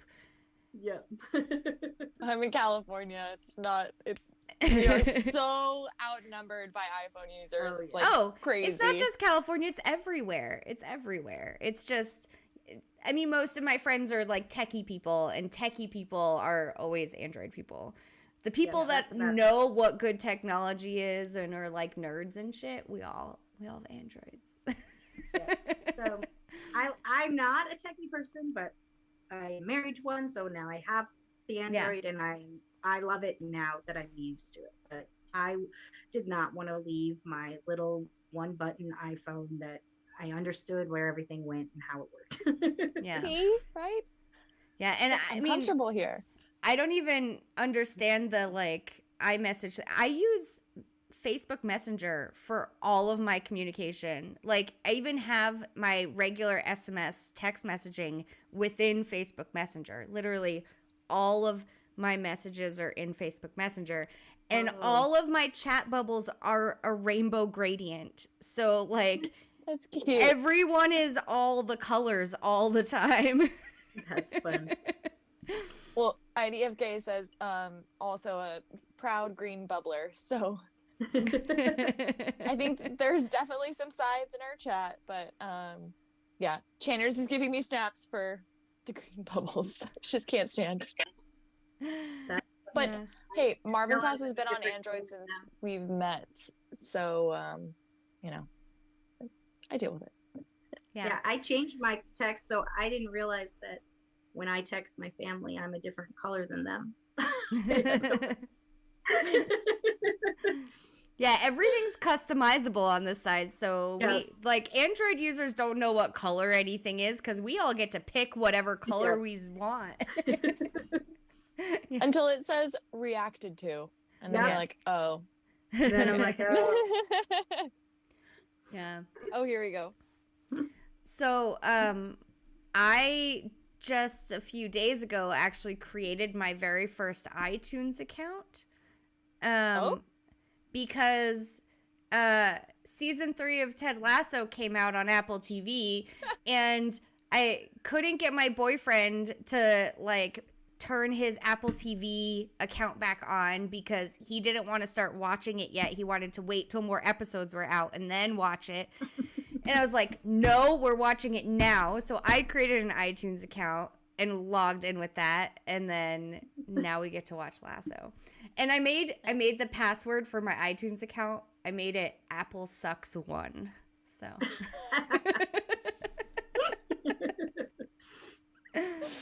you savage. Yeah. Anyway. So if anyone out there hasn't seen Ted Lasso yet, you need to. And if you don't have Apple TV and can't get or don't want to give them money, let me know. I'll give you my login so we can just avoid giving Apple money. I might take you up on that because I have wanted to see that show forever. Oh, it's so amazing. It is such an amazing show. They actually, the cast of Ted Lasso did a White House press briefing with the president a couple weeks ago. That's awesome. I saw that. Yeah, it was awesome. It was great. It was absolutely great. Yeah, it's a really good show. Makes me laugh and cry all at the same time. Have you seen Severance? Yes. because that one my sister has Apple TV, so I binged that when I was at her house for a weekend and loved it. I'm like, oh, when the next one comes out, I'm gonna end up having to get Apple TV. Yeah. I hate that you have to get all the different ones. I know. Can we just go back to like cable? This is ridiculous. Which is so sad because it was supposed to solve the cable issue, and it's just created more of a. Well, but at least we get to the cable issue. We get to pick just the ones we want, though. We don't get like a like 200 random shits that we don't want, and then have to buy those just to get one thing. We get to pick the one thing we want. But isn't there a way to just like is like I want one show from each of them. Yeah. Yeah. I just like keep it all in one area. Like I want a bundle price for everything because I want my ESPN, but I also want my HBO Max. Like where and I want sports. And I want to be able to watch like live breaking news if there is one. And those two things you can't do on any kind of like streaming easily. Oh, I get a high def free.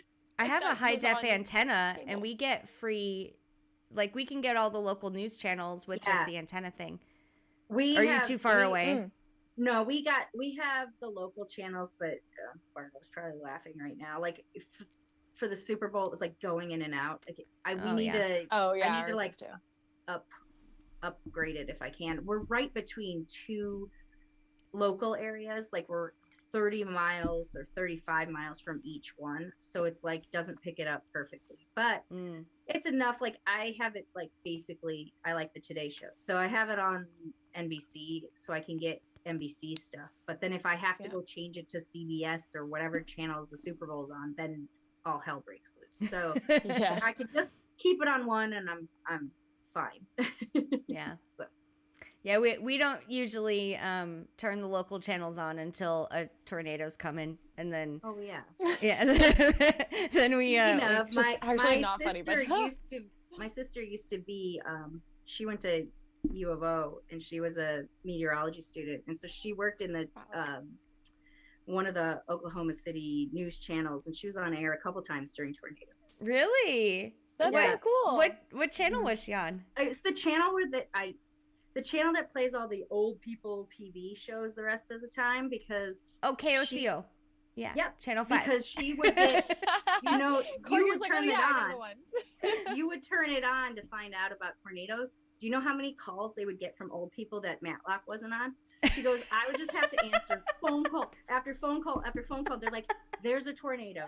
People care more about the tornado. We have to be safe. And they're like, it's 35 miles away from me. And they're like, well, we have to cover all of it. So that was her job. Mostly was answering the phones and all that stuff. But oh my god, you put on air and telling you about the tornado. So that's That's great. awesome. That's great. Yeah, I do love KOCO. They have Emily Sutton. She's awesome. But I watch Channel 9 for my tornado coverage because there's this guy, David Payne. He's like the cokehead meteorologist. Like he loses his shit. He's just like he loses his shit. He makes up words. He's just absolutely hilarious. And he makes up words. Oh yeah, totally. And like KOCO is really like calm and like even keel, and that's the way you should be when you're reporting, breaking weather information.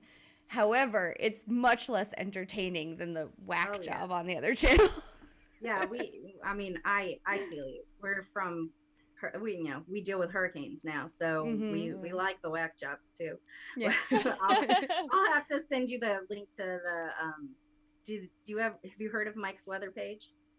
No. He's a Facebook hobby weather guy, and he's from Florida, so he mostly does the hurricane stuff. But during the rest of the year, when hurricanes aren't a big deal, he'll report on your stuff, and he is hilarious. And he calls himself like the drunk donkey in the drunk donkey army.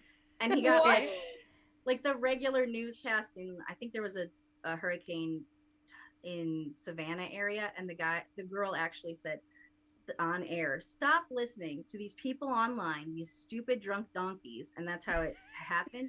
And he was right. Like the hurricane came through. Like he's good. So that's who we watch, because he's absolutely insane, but very nice for the hurricanes. So Yeah. we get it, but you know, hurricanes are a different beast. We have like 2 weeks to prepare and think about it, unlike tornadoes. So.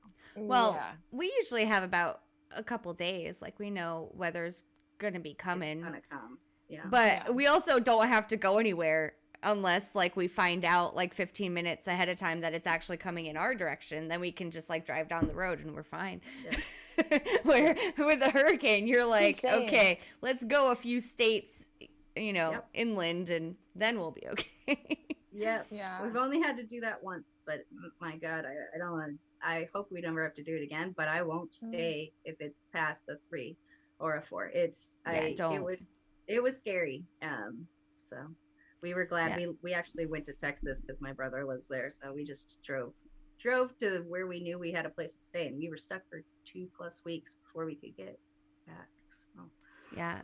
I mean, I grew up with the hurricanes, but luckily they're usually pretty weak by the time they hit Rhode Island, so we never really had much. But like Hurricane Sandy, that was a bad one because it came through here and then it kept going and got stronger. Yeah, and it kept to its name because it took all of the sand off the beaches and put it on the streets in the town. So it made the whole town sandy. Yeah. We needed it there. Well, because Rhode Island imports their sand. It's not natural there. They import that sand to make beaches. I'm not surprised. Yeah. Wow. They're like rocky beaches that they like ship in a shit ton of sand and put it down so that there's like, yeah. Which is why the sand didn't stay when the hurricane happened. Like the sand was like, we're not supposed to be here. Let's go hang out in town. Yeah. So at least they had drinks over there. Yeah. So my first memory is a hurricane actually when I was 4. I remember like my parents and I laying on the floor of the living room like taking a like camping nap with the power out and watching like the like leaves whip around and like smack into the window and like it was crazy. Oh my God, that's their way of calming you down was that it was a camping nap. Yeah. They're like, we can't do anything else. It's dark. We'll just like take a nap in the. Yeah. I mean, I grew up in the Midwest, so I'm used to the tornado thing, and we spent many a night in the basement, and we thought it was super fun as kids because it was just like, oh, we're gonna have a big sleepover downstairs. Grab your flashlights, and then it's new. Yeah. So Novel's idea. Yep. Anyway, this all started with Adventure Road. I'm looking at Jaibone's comment. She's like, we have about 100 years to prepare for our earthquake in California. That we've been kind of waiting for like also the past 100 years because like the big one is supposed to come any day now. So it's funny. We actually do have like survival backpacks and kits and stuff like in our closet right by the door. We have food for the dogs, the whole 9 yards that we replenish every month. But nice. It's kind of weird to think about. Like, it should be any day now. Yep. Any day.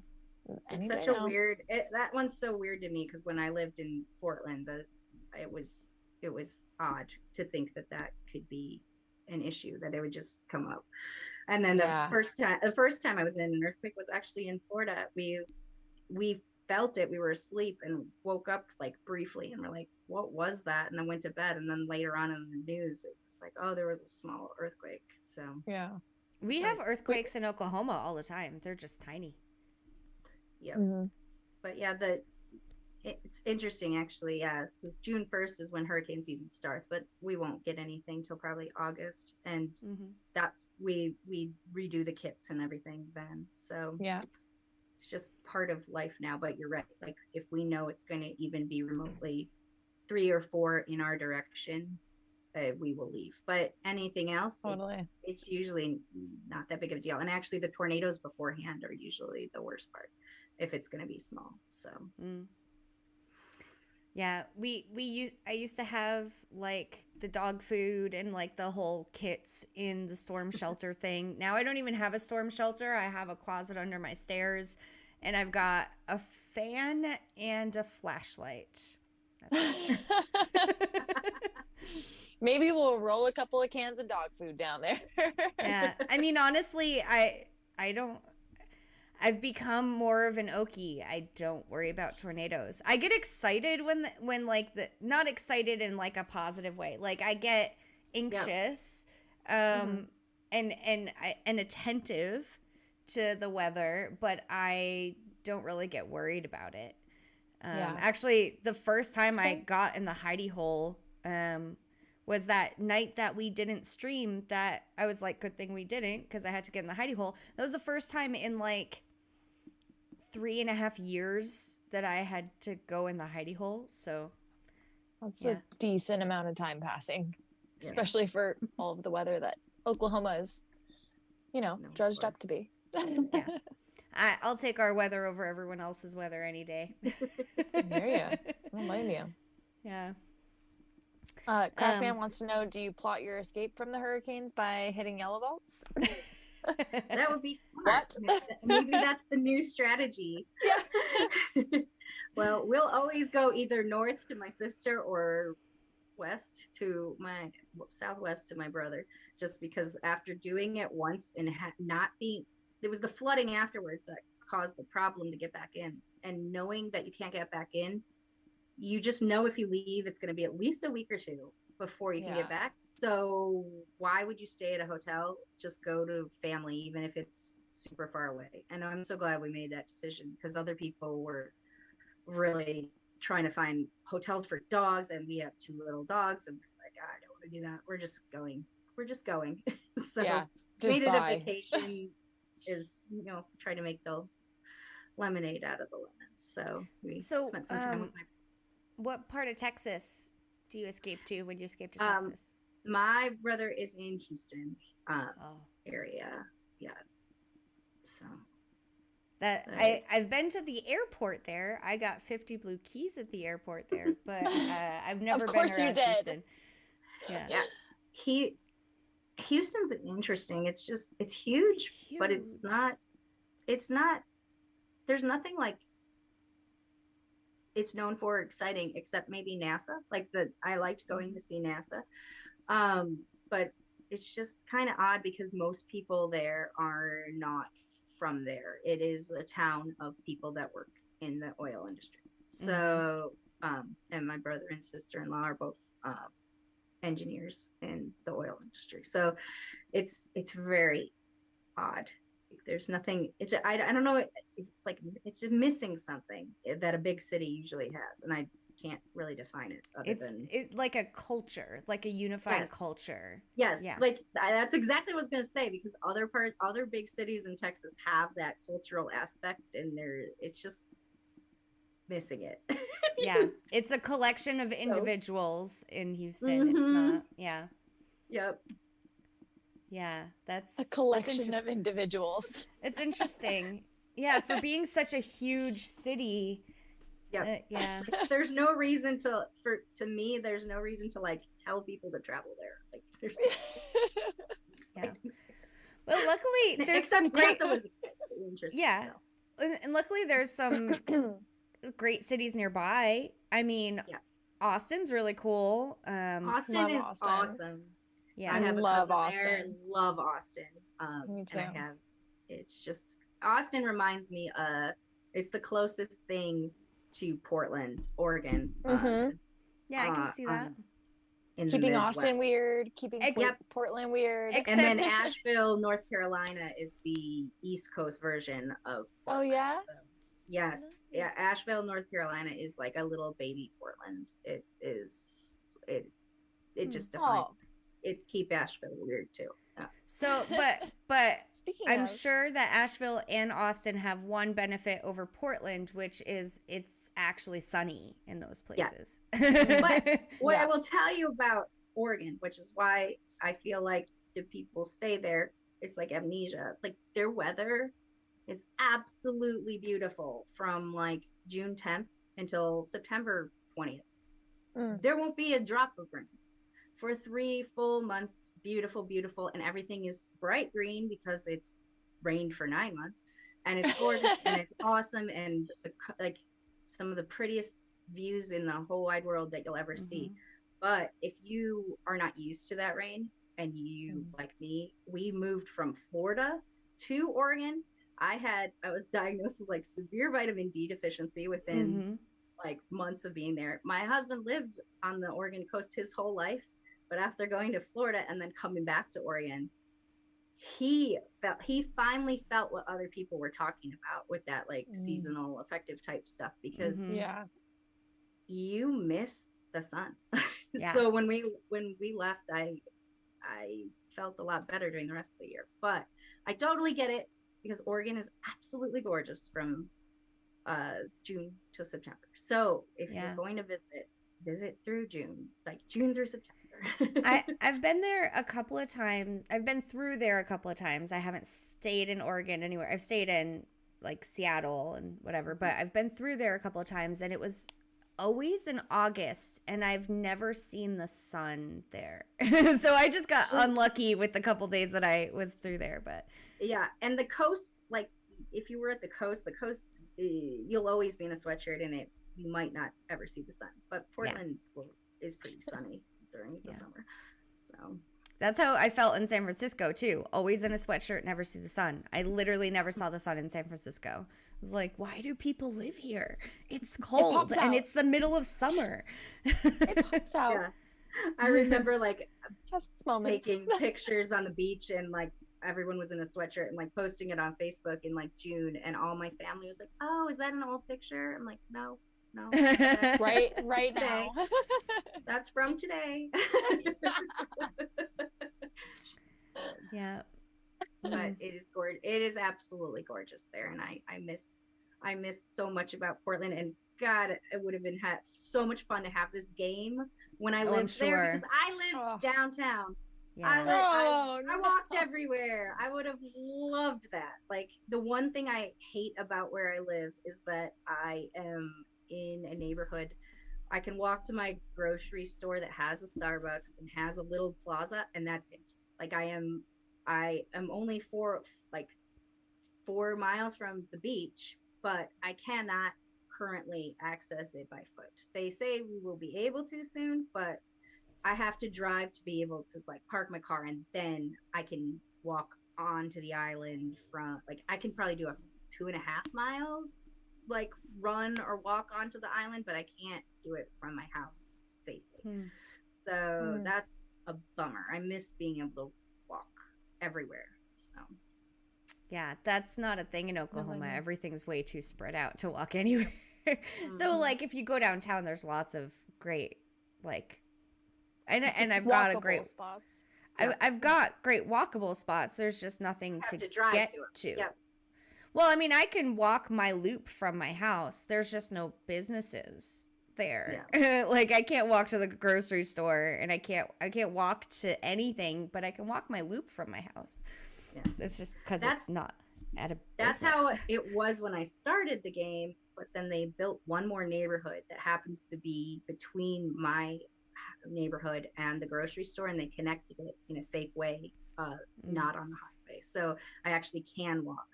Like, when I was able to walk to Starbucks from my house, it was like the biggest day of my life. I was just so excited. I'm like, yes, I don't feel stuck. I mean, I could probably walk to Starbucks from my house. It would take me a while. And actually, they just installed this really cool, like, walkway over, like, okay, so I live, like, a mile off of this main drag that has, like, all the shopping and all the businesses.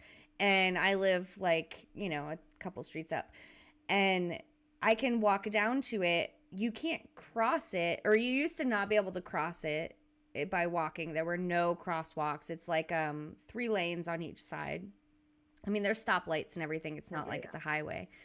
But they just put in this really nice walking bridge with these beautiful, like, LED lights on it, so it, like, lights up at night. And so now you can walk to the other side of the main drag. And it's actually like right off the bike path, which is part of the walking loop. So yeah, that's fun. Our island had used to have a old swing bridge that you could walk across, but it wasn't the greatest to walk across. But they got rid of that and built this giant bridge. So it's about, I think if you park at the park and then walk up the bridge, which I put vaults on along the bridge because it has a giant walking path on it. You can walk over the bridge and back, like it's about 2 miles, and we've put most of our vaults around that, and that's where all our like the restaurants and businesses, and then the big pier onto the ocean. So the island has the intercoastal on one side and the ocean on the other, and it's got gorgeous, fun, beautiful views. So I know Sounds a couple really people nice.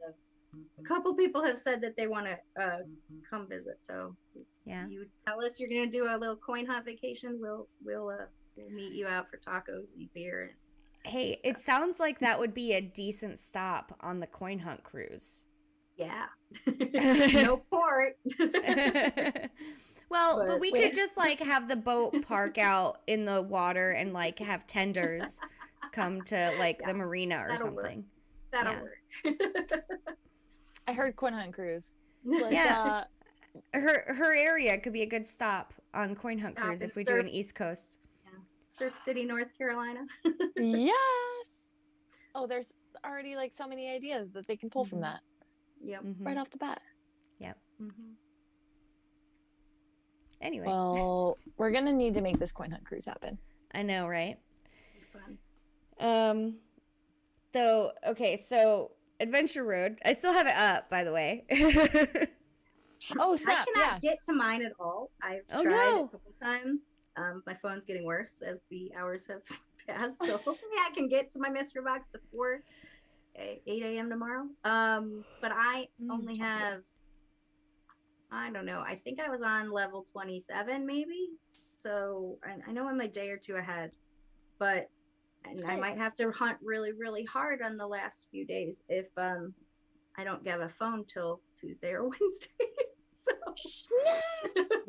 as I refuse to not finish, so I'll make it happen. And I assume that maybe the tablet's probably not compatible. I think I haven't done it before. People have said that they've hotspotted to it, but you can't like. I think it's compatible enough to like open the mystery boxes and stuff, but not compatible to like, answer questions. But that would be fine. I might have to experiment with that just so I can get my mystery boxes and whatever Adventure Road, like putting QBs on if that's a thing. So hey, we could really use some auction house stuff right now for PBL. Please. There was a lot of auction house happenings, it felt like, this past week, where it was like, you have to win an auction, you have to lift stuff. I listed my token red QB a couple of times within the same week. So you apparently didn't win my, what did I put up? Bat wings? Yeah, you put up 35 bat wings and they went way out of my price range. I'm so sorry. It was you and someone else bidding against each other in the beginning. Someone else that's a regular participant in the stream, but I don't remember who it was. It was you and someone else. And then all of a sudden, out of nowhere, Worm comes out and like puts this huge bid on it. And I'm like, all right, cool. And then no one outbid Worm. So yeah, that was the 101. Was that what it finished at? 101 keys. Because that was the last that I saw it, and I was like, I'm sorry, I can't. Yeah, I think so. I want to say I got 97 keys. Okay, yeah. Back, something like that. Yeah. Right there. Oh, I put up a keep out this week and got 300, which shocked me. Hell yeah. Wow, nice. That's amazing. I was like, don't go up any higher. I'm going to look like I'm doing something weird. I don't even know who you are. Stop. Yeah, well, that was like, I was one of those people that got really lucky at Christmas that happened to put my elf up at the right time. And I got a red key for my elf, which seemed Whoa. Yeah, there was like that's amazing. There were like 4 or 5 of us, and I literally was panicking. Like, why is someone bidding a red key on this? So was like, I love this, but I hate this because now I'm like this looks like a key flagless. transfer. Stop. I'm sure in that situation you don't have to worry, and I'd bet you anything it's someone from like the Philippines or Malaysia or El Salvador because they're getting those regularly, I'm sure, when they do their country leaderboards, and they can't spend them on anything. Well, and it was like it was also part of the quest line, and if you needed the elf, so people were like bidding it up just to get further in the quest line fast, and I just happened to be dumb luck that I put it up 3 days before that, so the 4 or 5 of us that got really lucky. Yeah, that's awesome. Yeah, I mean, the auction house is a whole nother like strategy beast that you got to be a part of, and that constantly changes because you never know what's going on. Unless you're selling stuff like every single day. I don't know, I'm always the person that's like, oh god damn, if I just listed that tomorrow instead of today. Yep. Well, and Adventure Road adds another level to it because if you luck out and put something up 3 days before it is win an auction, then you know you're going to get your auction up even higher. So, which I've been lucky enough to hit, but a couple times. But yeah, it's like I like that part of the game too because it's a gamble. It's a gamble. Well, yeah, I'm a degenerate gambler, so that works. But it's another level of strategy and something to do when you're at home and don't have anything else to do. So for sure, I miss those days when I could just like focus on my like auction house spreadsheet that I put together, and like I could figure out what to list and what to buy. And at this point I list stuff when Adventure Road asks me to, and I bid on stuff when Adventure Road asks me to, and I hit vaults when Adventure Road sometimes when Adventure Road asks me to, and I don't have time for anything else. So I get busy like building houses and stuff. So it makes sense. Yeah. I'm on tier 12. Okay, so we hit double digits. That's good. Yeah. I got my display case already. Okay. How far are you from the treehouse? Yeah, HQ. 20? Oh, 20 or crap. 21, I really? say. It's 20. Yeah. I feel like it's 20, yeah. That's a Come bit on, far go away. do your loop. Oh, I know. Go do your loop. It's so cute. Like just do your loop a couple times. Well, I know I have to go out to the store tomorrow, so I'm definitely going to get 5 questions of wordplay. Okay, but which store? I need to know. The gas station to buy a carton of cigarettes.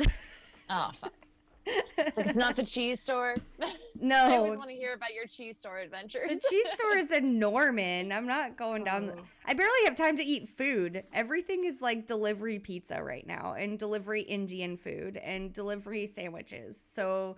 Oh God, I'm jealous though. Right. This is when I'm rural. I can get delivery pizza and that's it. I don't have delivery options. They don't. There's no Postmates at all? No. We have one little like this thing that comes along during tourist season where some guy in a car tries to be Postmates for the beach, and it's called like Surf City Takeout. I'm like, I don't know who you are or what you do. Like, I just feel like it's not, and he's probably, I don't even know what he's charging the tourists, but that's the one. He's an entrepreneur, okay? We can appreciate that. Yeah. Oh, one guy in a car. That's wonderful. One guy in a car. But we definitely don't have Uber or anything like that. So. Wow. Yeah. Well, and I say delivery, but honestly, we got delivery pizza the other day, but usually delivery just means my boyfriend runs out and gets it and brings it back. So it's delivery for me. I love you. Because I'm usually covered in paint, and he usually has to go pick the kid up from school, so he just grabs food when he's picking the kid up from school. Mm-hmm. But yeah, it's delivery for me. Delivery. That works. I bought my dad an Uber sign because we always call him the Uber. So he'll take me, my cousins, all of us have a bunch of us have kind of navigated ourselves here over the years. And so I've got 3 sets of cousins and 3 aunts and my parents were all retired here.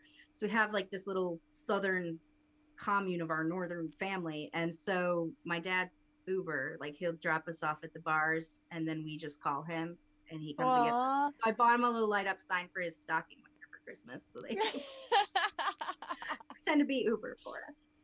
Yes. That's great. So we can easily identify you when we're coming out of the club. Yeah, and down in Wilmington we can actually get like real Ubers, but I like that he has his own little Uber sign. So That's great. Awesome. Oh my. That's so nice. Aw. Some fans. I'm still laughing about the one dude tries to be Uber. Oh yeah. Yeah, it's Surf City Takeout. AKA I think it's called Surf City Takeout. Jim. Yeah. AKA just Jim coming through, delivering your pizza wherever you need it. Yep. Wow.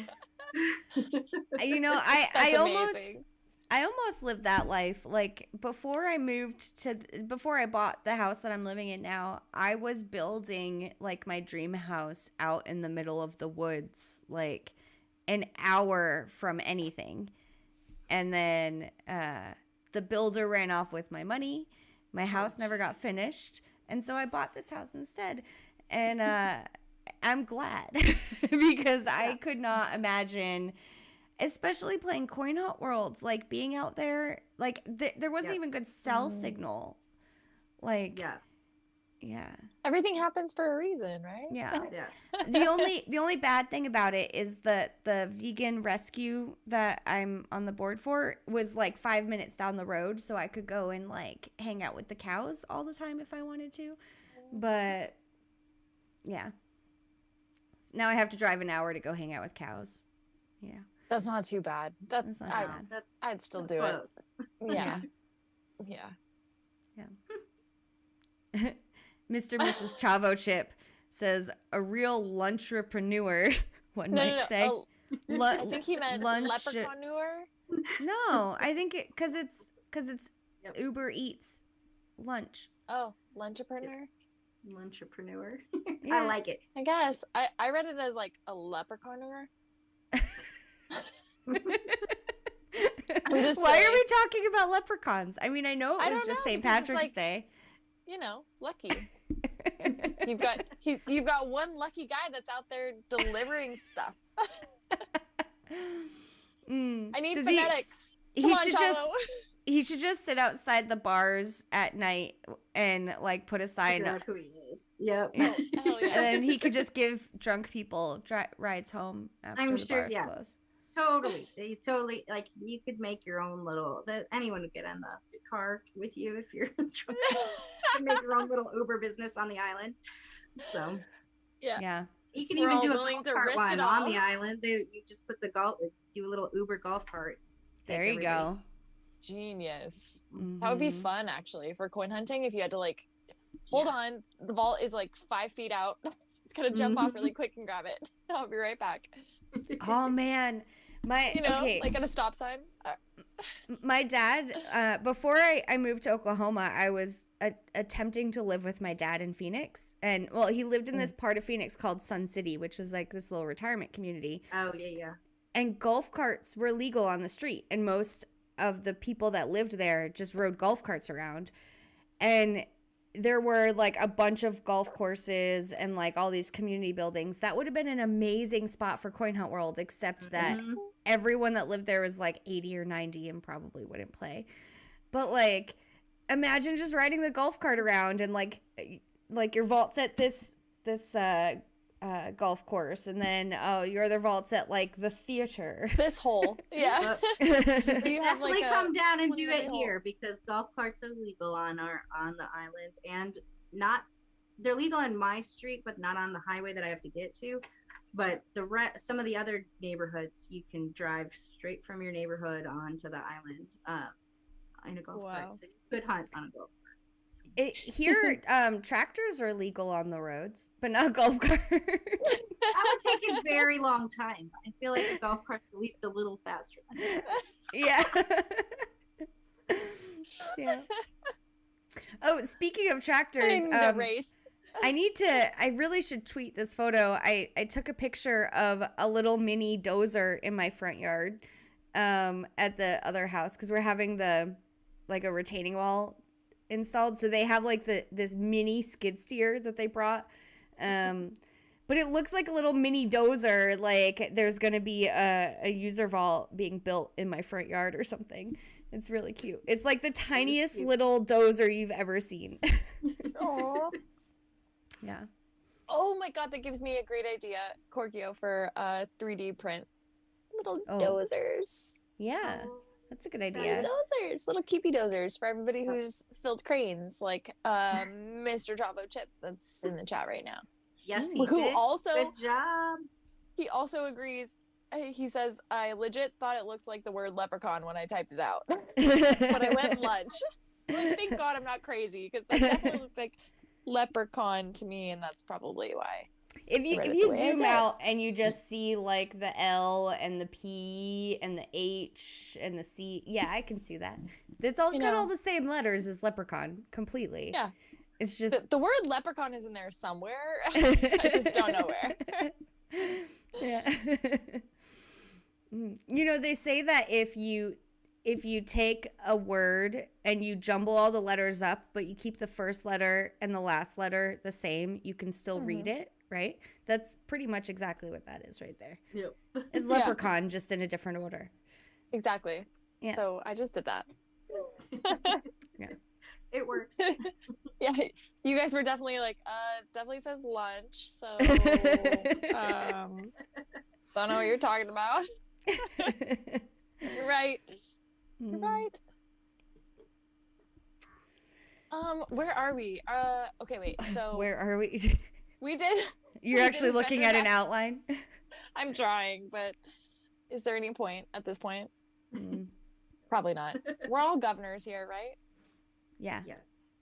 Yeah. Just one? Yep. Are we all at our token one? Mm-hmm. Yep. Although I've been Nice. really mad this week because first off, my green vault is on a gravel road, which is not great. Like no one is ever going to go to it. But there's a turtle hospital there, so that's why the green vault's there to begin with. My gym's on That's it, so cute. I go every day.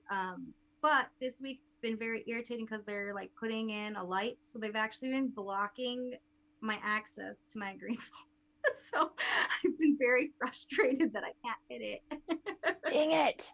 So hopefully they'll be done soon. They'll move all their dozers. The dozers are blocking my green vault. Others. Does Bardo have a green vault nearby?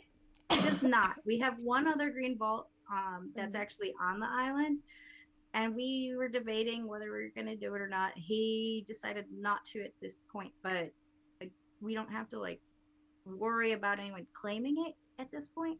So there's not any competition. Yeah. We've got one other person. We've never figured out who this is. Just call him out because he's like who we yell at the game if something's going wrong. Because he's the first buddy quest I ever failed at because I befriended him, but then he wouldn't talk to us. We couldn't figure out who he was. No, call him out. Yeah, Taishu. So anytime anything's wrong with the game, Taishu. But he put up, like, he obviously knows the game and knew the game enough. Like, I feel like he had to be stalking Discord because he knew how to put all his vaults around our vaults without touching a single system vault. So he knew what to do. Like, so he had to learn interesting. Someone. But we've never, ever seen or heard of him since then. But we love the fact he has his 10 vaults up because we need them so very much. We just wish we could figure out who it was so we could find our other player. He's even there still. So does his QB change? No, he's been yellow the whole time. Okay. Kevo String said Parker dude man. That's my immediate thought also. Vacationing. Yeah. Yeah. Yep. No. Kevo, quick, go check what's Parker dude man wearing. Well, and if you I searched in Discord once for him, and there's one message from somebody else in the Buddy Quest channel that was trying to find him. So he was befriending people, Weird. but then not responding to them to communicate. So there's a couple messages that are like, Tai Shu, where are you? And then there's never any response from him. So Sure sign of a bad time. Oh, Yeah. So no. is it Tai Shu, like tie my shoe? Tai Shu? I assume that's what he's going for, but it's TYSHU. TYSHU.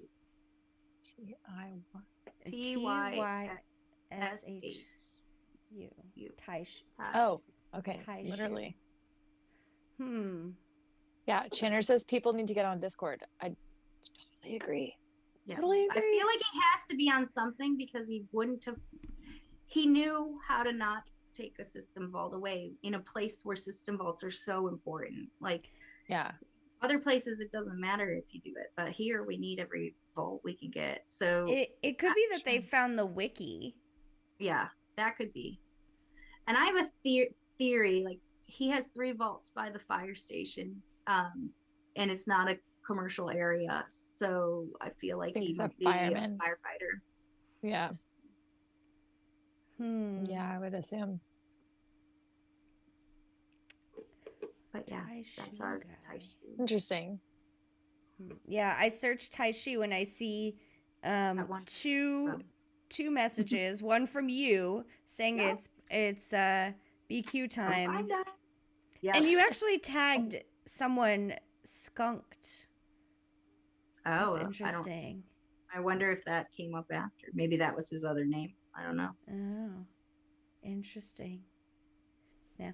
Anyway, I don't know. When it comes to a BQ, I'm desperate to try anything if people aren't responding. So I'm well, and I would have never have friended him any other way other than I thought, okay, he's in this area. He sees my vaults.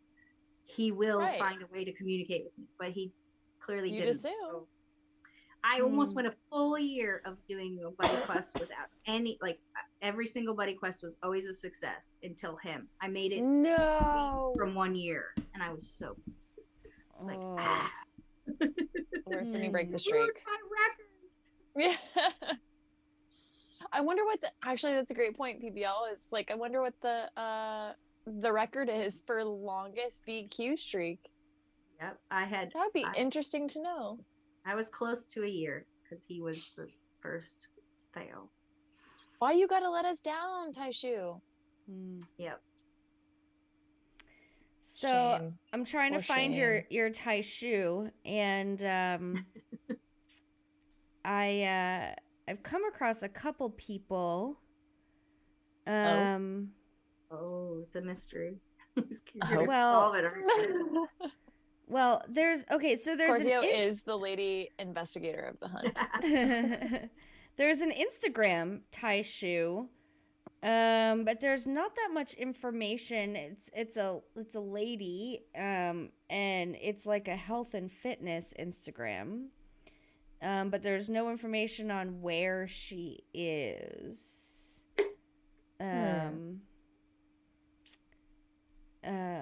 But yeah, so I mean, there's a picture of her on the beach, but it's definitely a vacation beach, not a local beach. Unless you have lots of palm trees. We have palm trees, but not the California tall kind. We have our trees are generally 12 feet or less, maybe a little higher. Yeah. So I don't know if that's... Tai Shu is also a character in World of Warcraft, so they could have named themselves after a World of Warcraft character. That would make sense. Yeah. Chavo Chip wants to know if anyone has ever listened to the rapper Tai My Shoe, but Tai. That sounds really familiar. Trugoy mentioned it when he came to visit about when he saw the vault. So. I haven't really explicitly, but maybe, yeah, I think all of us are on a maybe list. I think it's minus the H. I think it's just TAI. Okay. Chinese freestyle rap. Yeah. Hold on. Anyway. God damn it. I always forget. I'm the worst at shilling our channel. Oh. All right. But if you're in there and you're still watching this and you haven't liked this video already, please feel free to like this video. And if you're not subscribed to our channel, please feel free to do so. I need to like take a page from Coin Hunt Crew because they're like on it with their intros. Like, You say you're the worst, but at least you actually do it. I always forget. So I'm actually the worst. I feel like it's, my responsibility. You do all the stream stuff. I'm supposed to do like the shilling of the things, and I always try to gotta go pull back my weight and like everything because I completely forget in the moment. Yeah, me too. Thank you, PBL. You can relate. Yeah. Ooh, okay. Ooh. Now I'm looking on Did you just Twitter. read Kevo's? Oh no. I'm reading Kevo's comment. He's like, IT guy is logged in for 1 day, or hasn't logged in for 1 day. Delete. Right? They used to be my grounds for deleting, but it depends on who it is. We make nobody delete exceptions. me in the next 3 days if I can't get on. Yeah, you better not. But hopefully I can figure it out and at least get my mystery box. Yeah, I hope you can get your mystery box. I was able to get one before. Yeah, I was able to get one before we got on. It just I can't get the thing. Like I have, that little biometric thing to unlock the phone, and the biometric thing is right where the crack is. So I'm like unable to unlock the phone sometimes. So I think if I wasn't on stream and I could actually sit there and swear at it, it would eventually work. Right. I mean, you can do that now on the stream if you want. I think that'd be really great content. Just kidding, no pressure. But if anybody hears any swearing, it's just we're trying to get our mystery box. It's my stupid phone. Come on, you stupid mother. Yeah. Pretty mother. I love you. Work. Yep. Like now my phone even has like a new picture. Like so it's also doing things, which is scary to me. Like I don't want it buying any things, but it just changed my screensaver. Like so it's going into the settings by itself because it's like constantly tapping something because this middle line is broken. Oh no, no. I'm like, I want to just turn it off, but I kept it on tonight to try to figure out if I could get the mystery. Oh, that would give me so much anxiety. So yeah, well, I don't know. Like I guess I randomly discorded somebody. Like it sent some message. Like I waved at somebody in Discord, but not Coin Hunt Discord. Like some random. Oh no! Randomly. Oh shit! So I apologize to those random people because I'm not trying to talk to you. Slide into their DMs. Who the hell is this? People are gonna think you're a scammer. Yep, that's me. I always think people are scammers. She's just like sliding in with like 2 spaces. They're like, huh? Who is this? It's just like a wave, random like, weird hey. purple thing waving because like I guess it's hitting that. I mean, listen, when I first started Discord, I had no idea that's like what you didn't do. So when it gave me the option to do it, I was like, okay, great. Everybody does this, right? Like, hey. Yeah. Wait. And then I remember getting a message back from somebody like, that's not really how this app works. Is there something that you need? Yeah, no, I was just saying hi. Because I didn't know how to do it either. Is that something we don't do? You just like add friends. I wave at people all the time. Am I not supposed to wave at people? We wave at people in the North Carolina one when they join, but I don't know. Like if I'm gonna message someone because I need to like contact them for a buddy quest or something, I always wave, or I usually wave first. Yeah, I think my misstep was like trying to add them as a friend and then waving and then being like, hey, we don't have a buddy quest, but like I saw you're in Discord, so hi. Oh, with That's no not like how Discord works. Reason. right, with no reason to Absolutely do no it, reason. just to say hi. Nope. Gotcha. Nope. Okay. I thought I was Well, like that's- building up a friends list. Nope. Well, currently that's what I'm apparently doing with some random crypto board that I have never spoke on before. So Kevo says Well, they're lucky he to just have you in their DMs. They should be so lucky. yes. Kevo says he just sent you an invite and he's hoping for a response in 3 days. Good.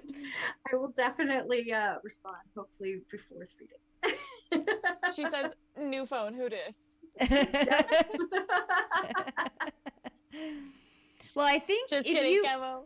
if you open coin hunt world, right, and you automatically will see the friend invitation as the first thing, and you can't do anything else unless you click accept or decline. So it'll be have in a the way bunch of your of mystery envelopes. box. Yeah. Oh, Yeah, I these saw friends when in I the was able to get on, I saw a bunch of envelopes, but I couldn't access the envelopes and I couldn't get on my headquarters. So I'm like, crap. But Oh, shit. we'll see. Shit. I just don't want it to like sell anything or dismantle my headquarters or Yes. do something ridiculous. Don't like accidentally delete. Thank God you're not on Need all my iOS, user because- vaults. Oh my God. My worst fear is all of a sudden, because there was a day that my phone was glitching so bad during one of the updates that I kept like, oh my God. Like You almost hit it. Yeah. I like triple thumbed it and it was like, delete this app. No. Oh my God. Like stop testing. And I'm like, no, Yeah. that's not. I didn't even, what? At No. least I don't have to worry about that. That if it does delete, I can get back on with my Yes. Android. Yeah. So Talk about wanting to switch to the Android side. Oy. then you'd be forced to switch to the Android side because you would have Yeah. at least have a cheap Android.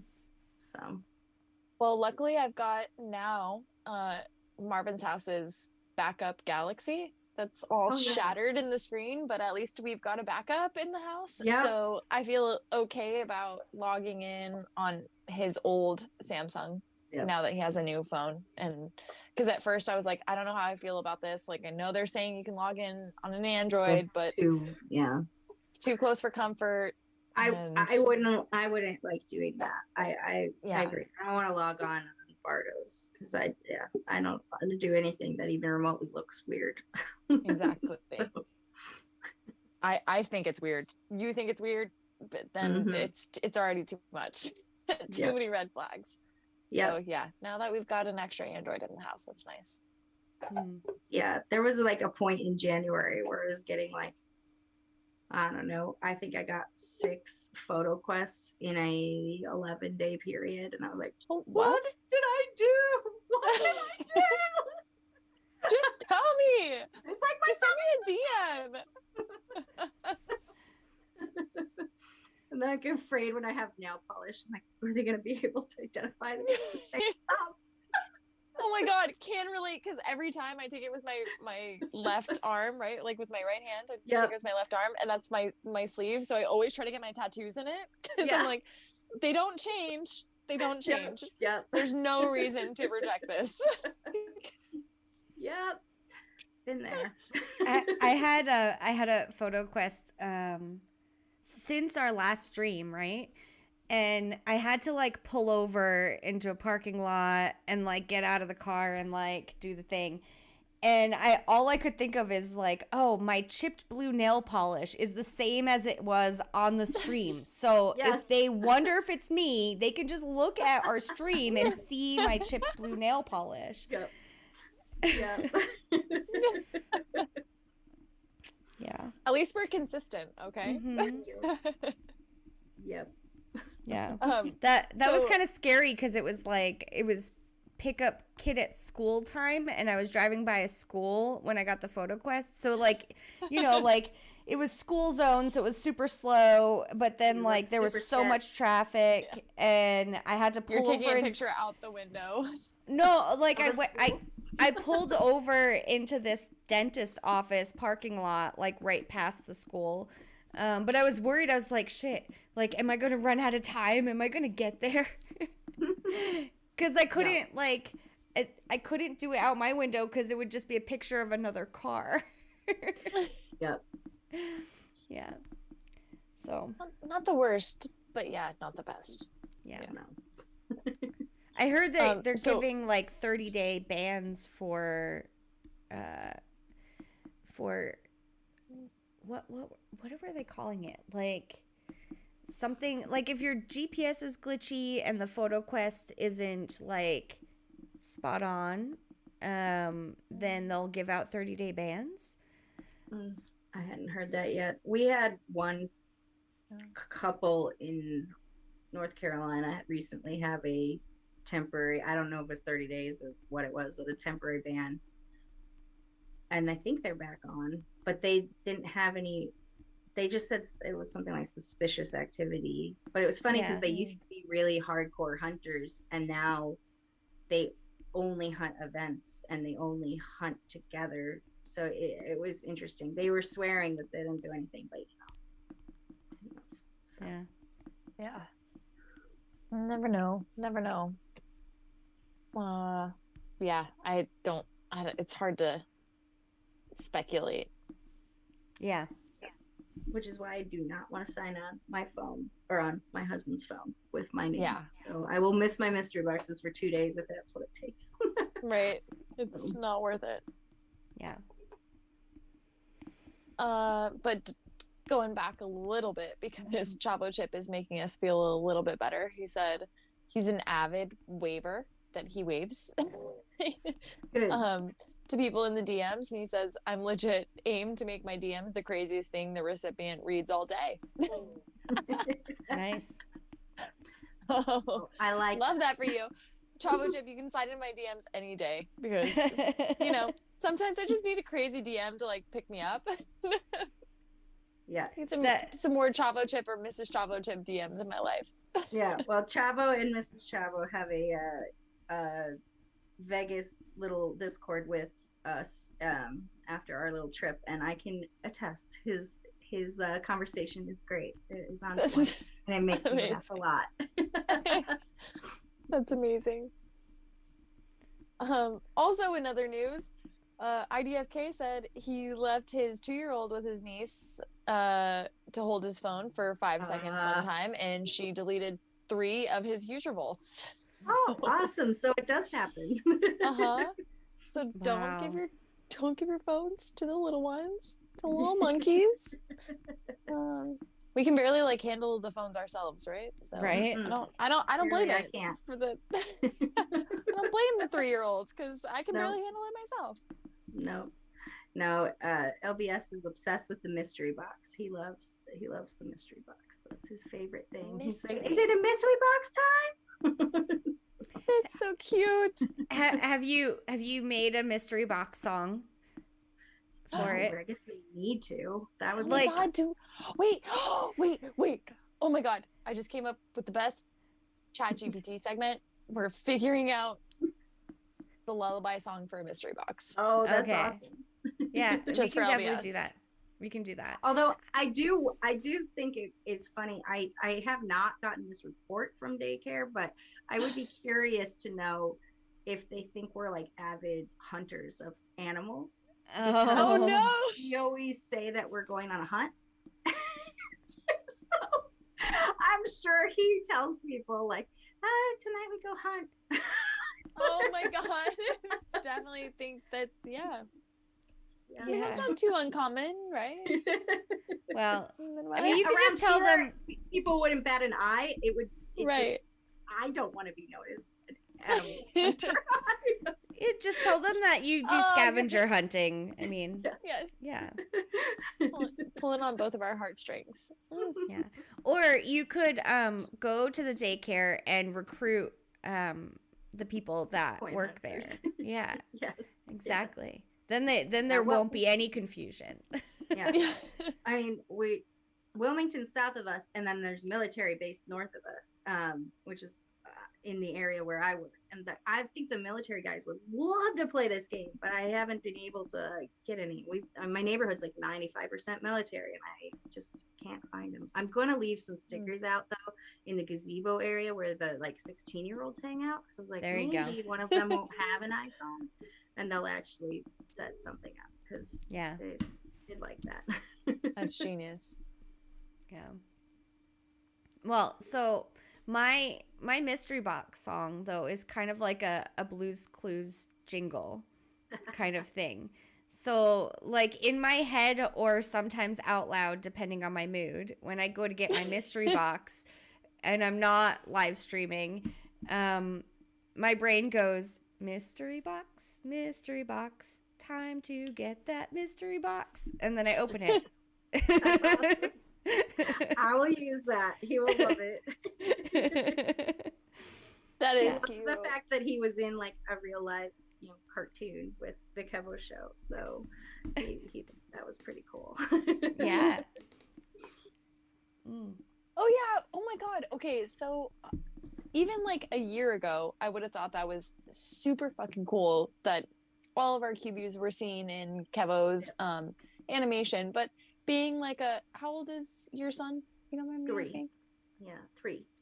3 years old. That's gotta be super freaking cool to see that like your Well, like that's supposed to be like your individuality is in something that like is broadcasted to maybe hundreds of people, but like well, we usually watch you guys on TV when we're watching it on a regular Sunday. So I have a feeling that Bardo put it on TV, and that at least before he fell asleep, he saw mommy on TV. So I think he thinks I'm going to be like, I'm pretty sure he's going to tell me in the morning how it feels. So That's so awesome. Still blows my mind that we're like on people's TVs sometimes. Oh yeah, we watch all of the streams on TV, and then we just comment on our phones. That is amazing. Yeah. I mean, when I was watching Toasty's stuff, I pulled it up on the TV and I was like, yeah. I mean, I don't usually do that. But yeah. Twitch and YouTube are easy to put on the TV, so that's what we usually do. Well, I actually had to download the Twitch app onto my TV because I didn't even know if we could, if there was a Twitch app for the TV, and I was like, oh, look, there it is. Yeah. Yep. I learned that back in the Block Boy days because we would. There we go. Doing that, so. Yeah. I tried watching Twitch on my phone and could not. I had to do it on the computer back then. Like, phone works weird, but I prefer the TV if I'm at home. So. Well, my phone, like if I wanted to listen to it and see it, then it would just buffer constantly for some reason. Oh. So I would have to turn the visual off and just listen, and then I could comment and stuff. And I remember that back when, remember when Zach and Block Boy were bidding on the Legendary, and Zach he did his on Twitch or whatever. Yes. Mm-hmm. And I remember like I was Didn't they both do it on Twitch? I thought they both had it on. It was really weird because you had to like like. But Zach back and forth. Zach had both of their screens, so if you watch Zach, you could watch. You got both of them. Yeah. I think he was on YouTube actually, and maybe then that's what it was, and he put the Twitch thing in his. Exactly. Was it? Yeah, because he was watching Block Boy on Twitch and then streaming on YouTube. Yeah, you might because you can't do both. I think you have to do one or the other. Huh. Yeah. But it was great. I don't understand any of that. Yeah. So. I just remember it happening while I was out hunting. Like I was on my bike doing my loop and listening to what was going on with the auction because I did not want to miss it. And I was at that time, like I had been chatting with Zach a lot and was like rooting for him. And like, he was pretty confident he was going to win. And I didn't know why he was so confident he was going to win. And then he won. And I was like, man, how'd you know you're going to win? He's like, I just knew I had a lot of keys. I was like, okay. Oh yeah, they both Right, they both did. They both did, but Block Boy accidentally like he doxed his key stack like right. Not yeah, like shortly before that whole thing happened. So yeah. But then he also I mean it doesn't matter though. But some of his auctions didn't time out because they were going past the time. So he didn't get those keys back. Right. So that was part of it too. Which I don't think any of my auctions have ever gone past their time. That 15-minute marker. Yeah. I've never had one that just keeps going. Yeah. Only the stuff I've been bidding on. Those have. Yes, I have. Yeah, definitely that. Yeah. Yeah, and I think one of the things that I bid on and won was listed in the longest ever auction. Oh, fun. That's awesome. I think, if I remember correctly, I mean... What was it? I don't remember now. I don't remember. Wait, it went past auction time. You don't remember what it was? Well, almost all of the epics that I've bought have gone past auction time. It was either... so Fire Dragon, definitely. It was either the Fire Dragon or it was the Chill. One of the two. One of the two. I can't remember.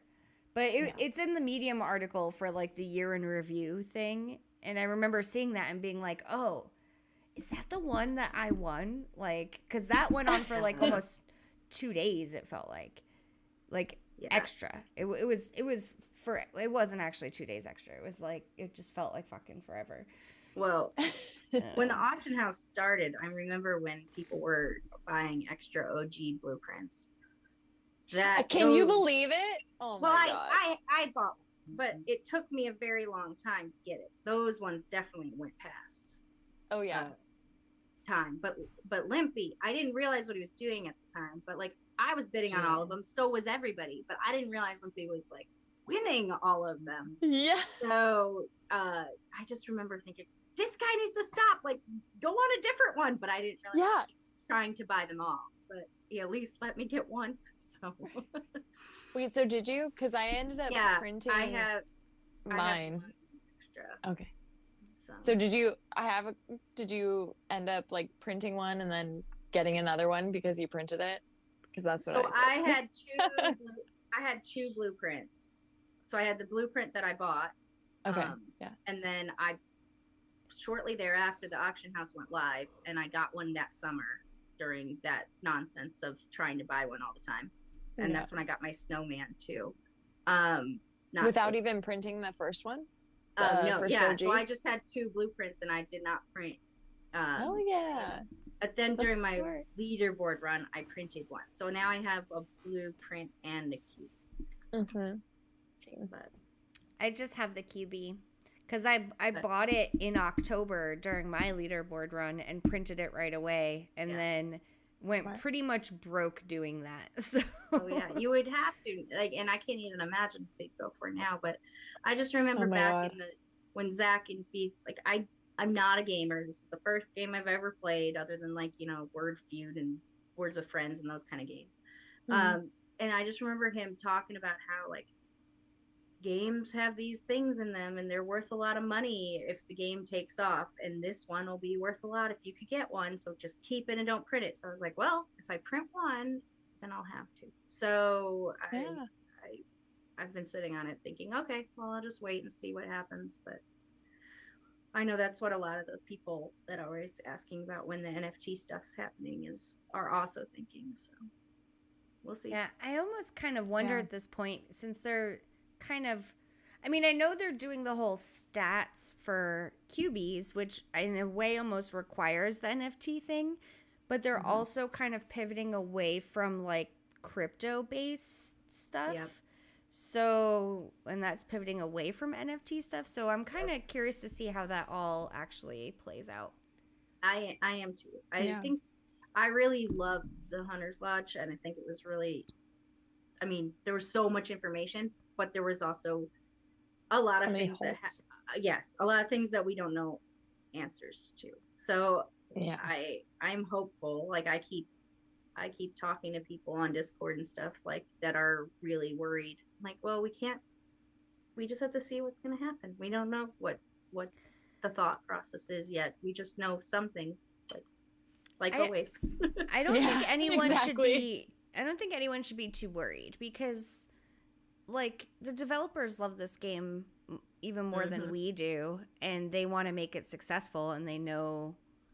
Yep. You know, they try to find that sweet spot where it works for them and works for us and is still wonderful for new people, you know. So and I also think, and I don't know if this is the female perspective of it, is that I think there would be better mass adoption, just like Cuckoo Puff said, if a girl can go into Starbucks and get her drink for free.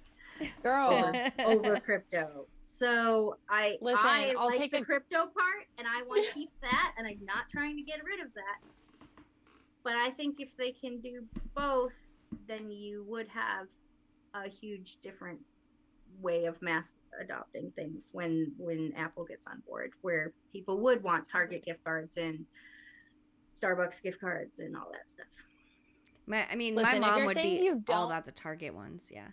Right? Like, if you're saying you don't want a Target gift card, like, in what world? Yep. There's something for everybody at Target. Yep. Like, who Or doesn't Even if want you want a something gift card for groceries? the Google, you want a gift card for the Google Play Store, Target has it. Yes. Yep. So, just, Yeah. I don't know. It doesn't. I still don't know what's going to happen, but it doesn't. I'm not worried about it like some of the other people. But then I also use things like Ibotta, where I got Google Play cards to play this game, doing things like Ibotta, which isn't even a game; it's just groceries. So I think the female perspective of it will be different than the male gamer crypto perspective. So It usually is, yeah. Yep. I wish I could go and get my boba for free. Yeah, that would be harder unless you're at like a chain place. Yeah, no. Yeah. My sister has this chain place in Philadelphia. It's amazing. It's called Kung Fu Tea. I don't know where else there's Kung Fu teas, but they have like a bunch of them in Philly. I saw one in Hawaii, I think. They're great. They're really, really good. So yeah. Makiki would know. Makiki's been to every boba place in Honolulu. Well, like literally. He'll probably be like, that one's the worst, but I like it. He was telling me that, I think it was, I might get this story wrong because I've slept many times since then, but I want to say him and his daughter decided they wanted to try every boba place in Honolulu, and they got up to something like 180 something. I want to say it was 180 something. I'm like impressed by that much boba. I just can't even imagine that if there would be the need for 180 stores on a tiny island. But that too. It's a big city. Also, how many bobas are in your? How many bobas have you digested to have visited 180 boba spots? I think they did it one every Sunday. I think every Sunday they had a regular boba date or something like that, and so. That's a great trivia question. Yeah. But I mean, I'm thinking about like a big city here. Like, I can't even imagine. I can't imagine any place that would have 180 bobas. Well, you know. Let me tell you.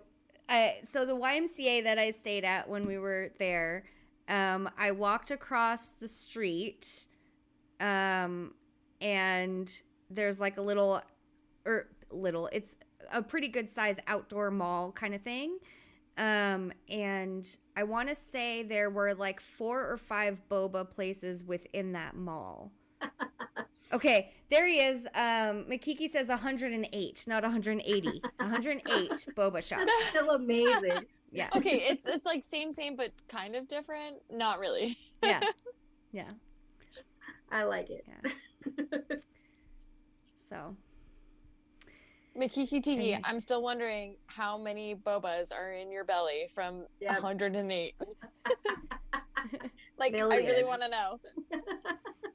What's our average in one drink? I love the popping boba. Like, I discovered that at my boba place, and half the time they have mango, and I don't do mango. So when it's not mango, then it's sometimes like strawberry or coconut or whatever, and little bursts of strawberry is so good. Yeah. I like the brown sugar ones. Oh, yum. I love brown sugar anything.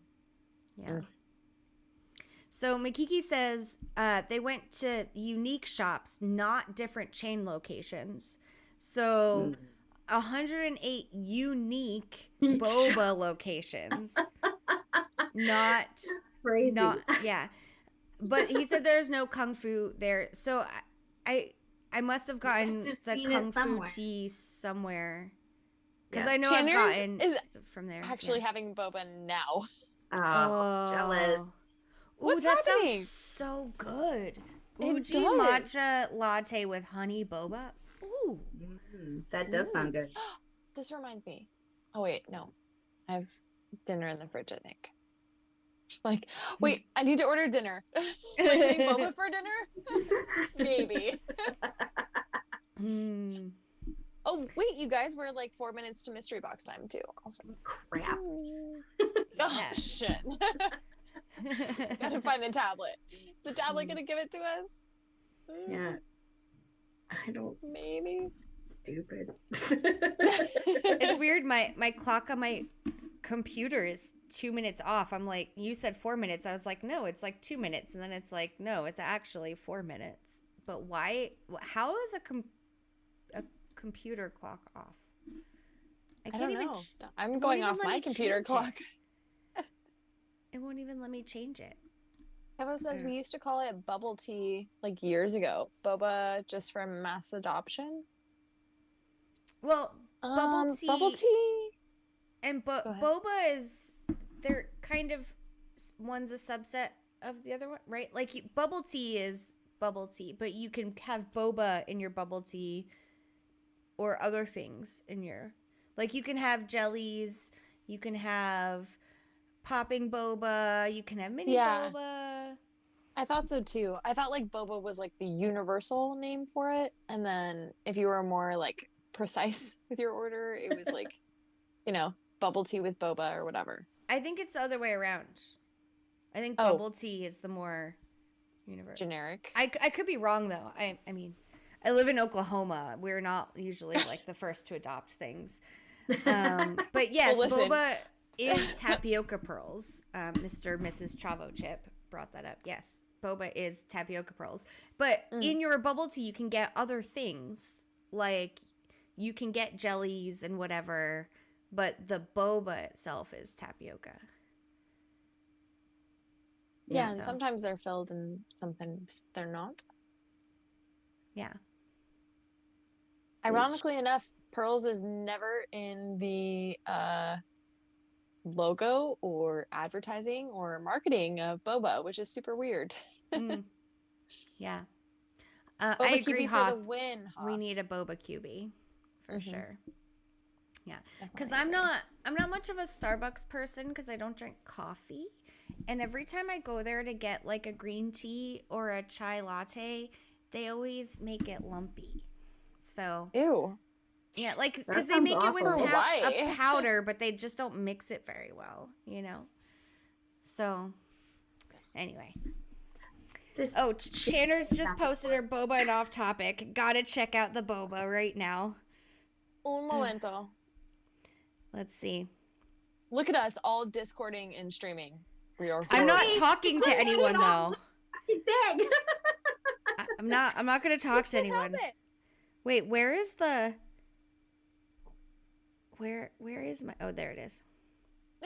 Oh, there's a sneaker. Oh my god, that looks so good, Channers. Wait, but that looks like it has caffeine in it. It looks like it's matcha and it might have caffeine. Yeah. You staying up all night, B? Yeah, that's kind of why, like, normally I would get a matcha latte as my boba too, because like matcha is my thing, but I usually have boba at night, so I always get it as a smoothie.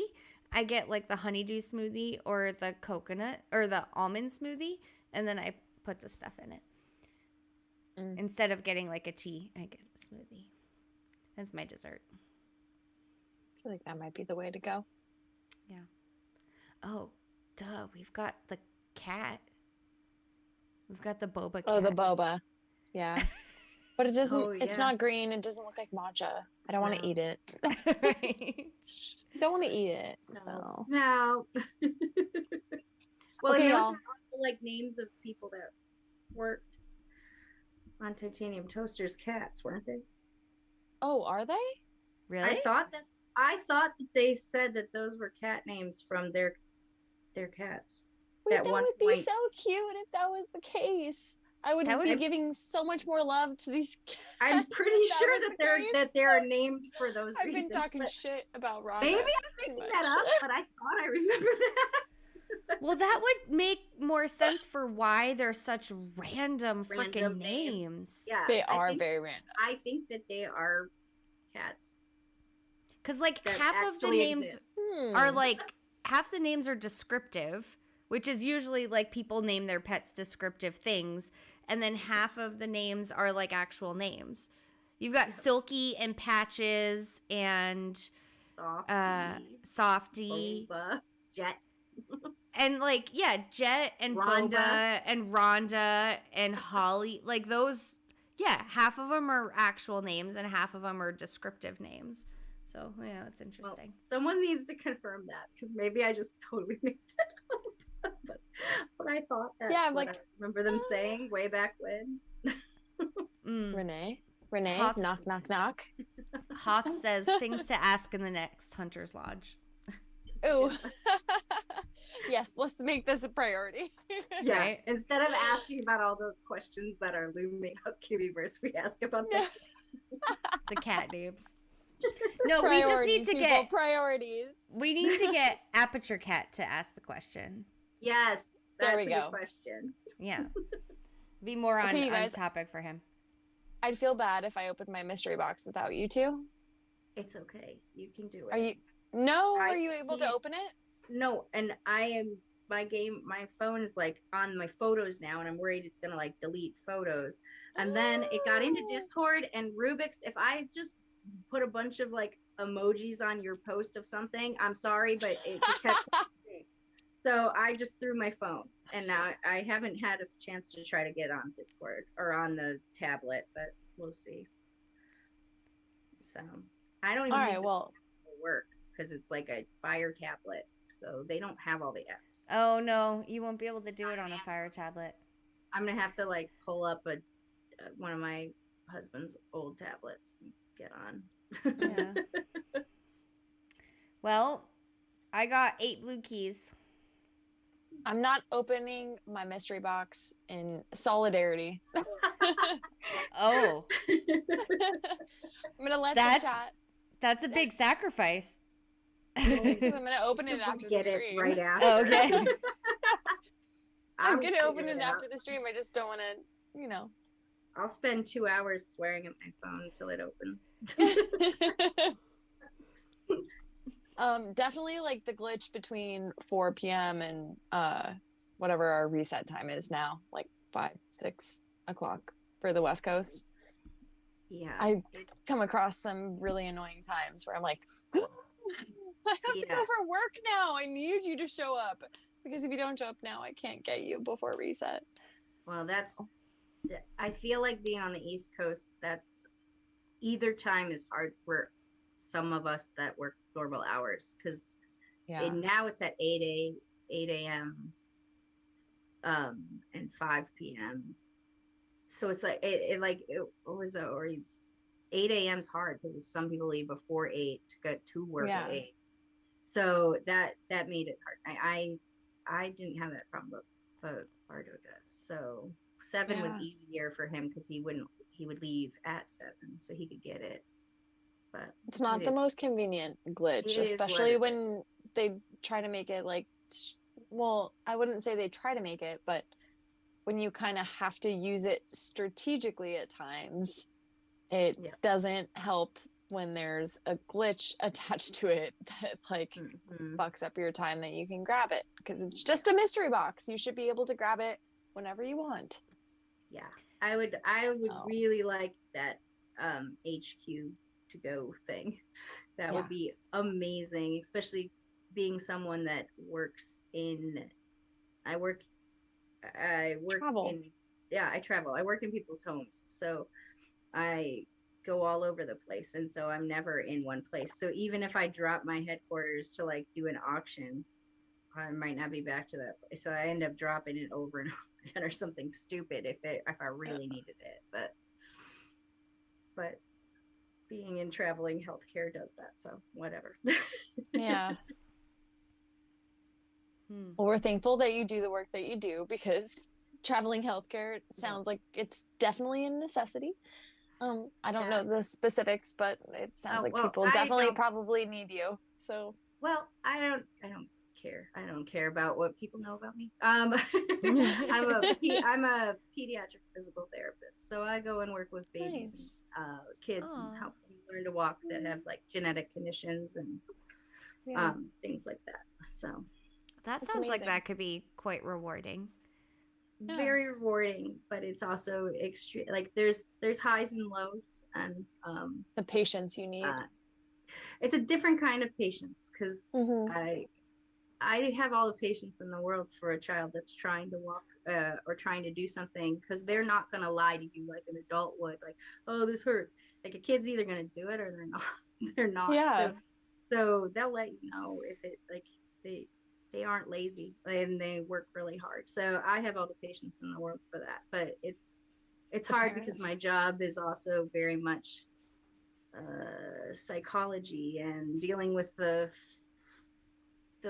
I'm like the first part, like I'm with the kids weekly for sometimes years and years, and I'm the first portal for families into the healthcare system. So the denial of having a child with a disability and going through that whole process with them, I'm the one that has to help guide them. So it's very rewarding, but also can be extremely heartbreaking. So only because our healthcare in the United States is just tragic. So well, it would make your job a lot easier if it was easy.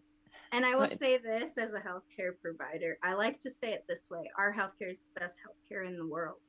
Our insurance system sucks. So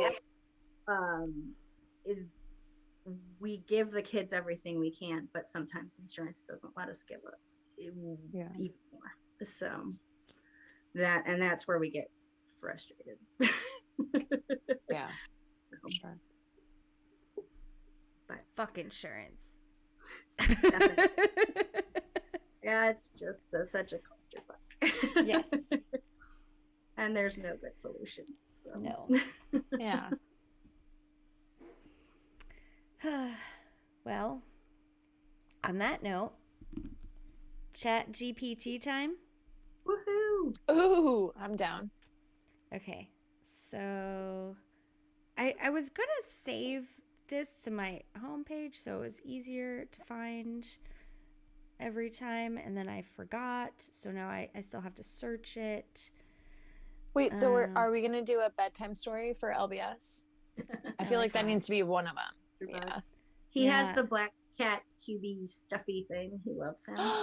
Okay. And then he loves, so what is his he's a monkey. Okay, yeah. So let's go with the monkey and less like LBS vibes.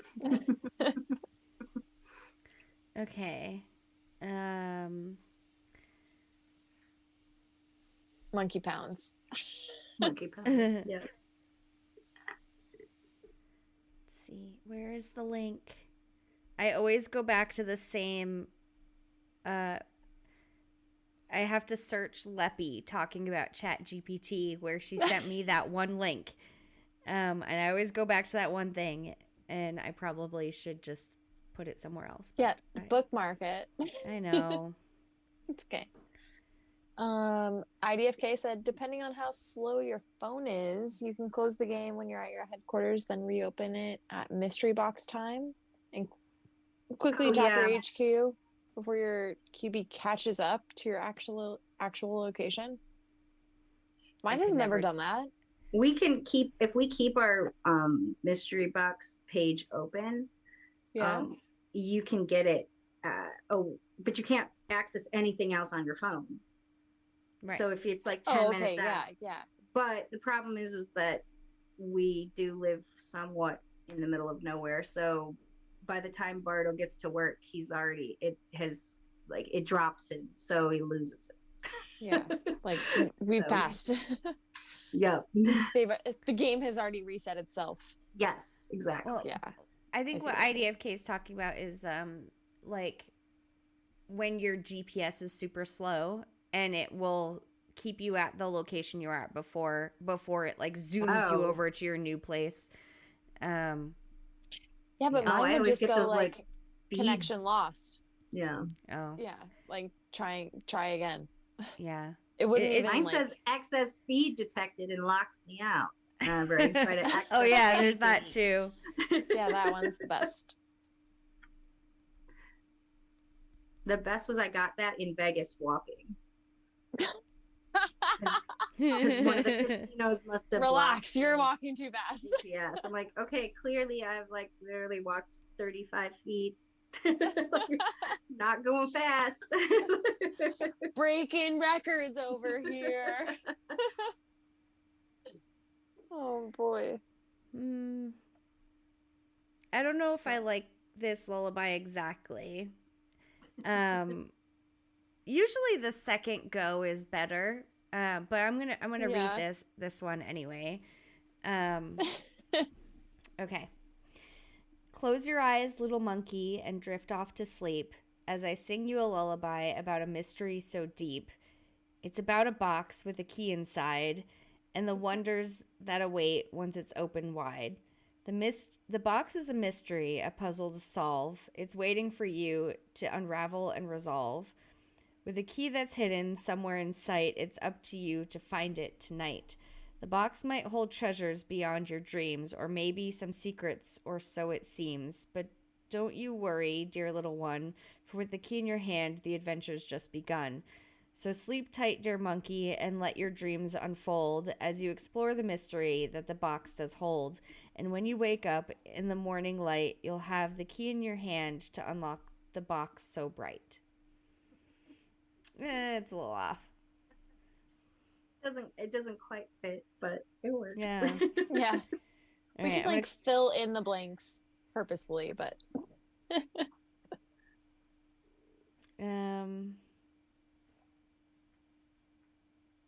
what's the keyword that we need in there? Anybody want to? It's not what Trugoy is saying, so ignore all that. Oh, I can't see it. God only knows what he's saying. Oh, sure. No, so Trugoy said if your drink wasn't spilling, you were moving at excessive speeds. True. That is what I am. And he said, Trugoy. He said if it was spilling, then you were moving at the right amount of drunk. Yep. Does not apply to LBS. So we're going to let's talk about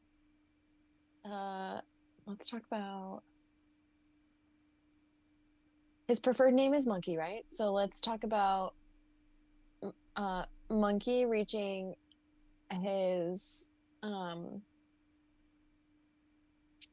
treehouse headquarters. Maybe? Oh yeah, I don't think I've shown him that yet. There we go.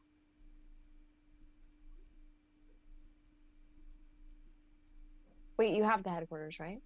Yeah, so I have. Okay, so he's not going to get all upset if like. No. Like, Mom, why don't we have the treehouse? Why don't you have that? Okay, so yeah, we could do like treehouse headquarters. Him like bouncing around in there with some friends. What friends is he in there with? PBL. Oh, well, the black cat and the shark. He likes the shark and the black. Perfect.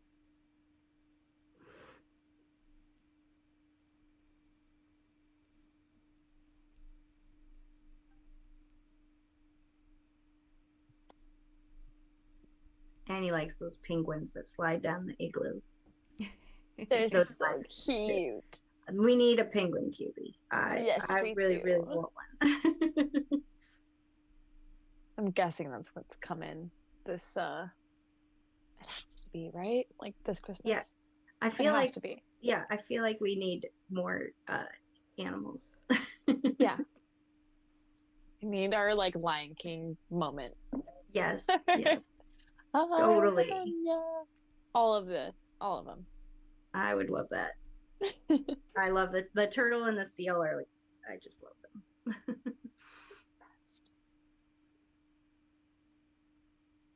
What do you think, Korkio?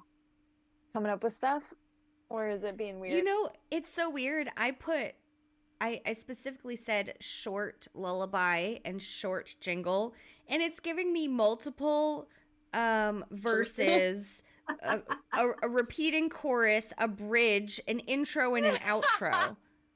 Leppy, where are you? We need you.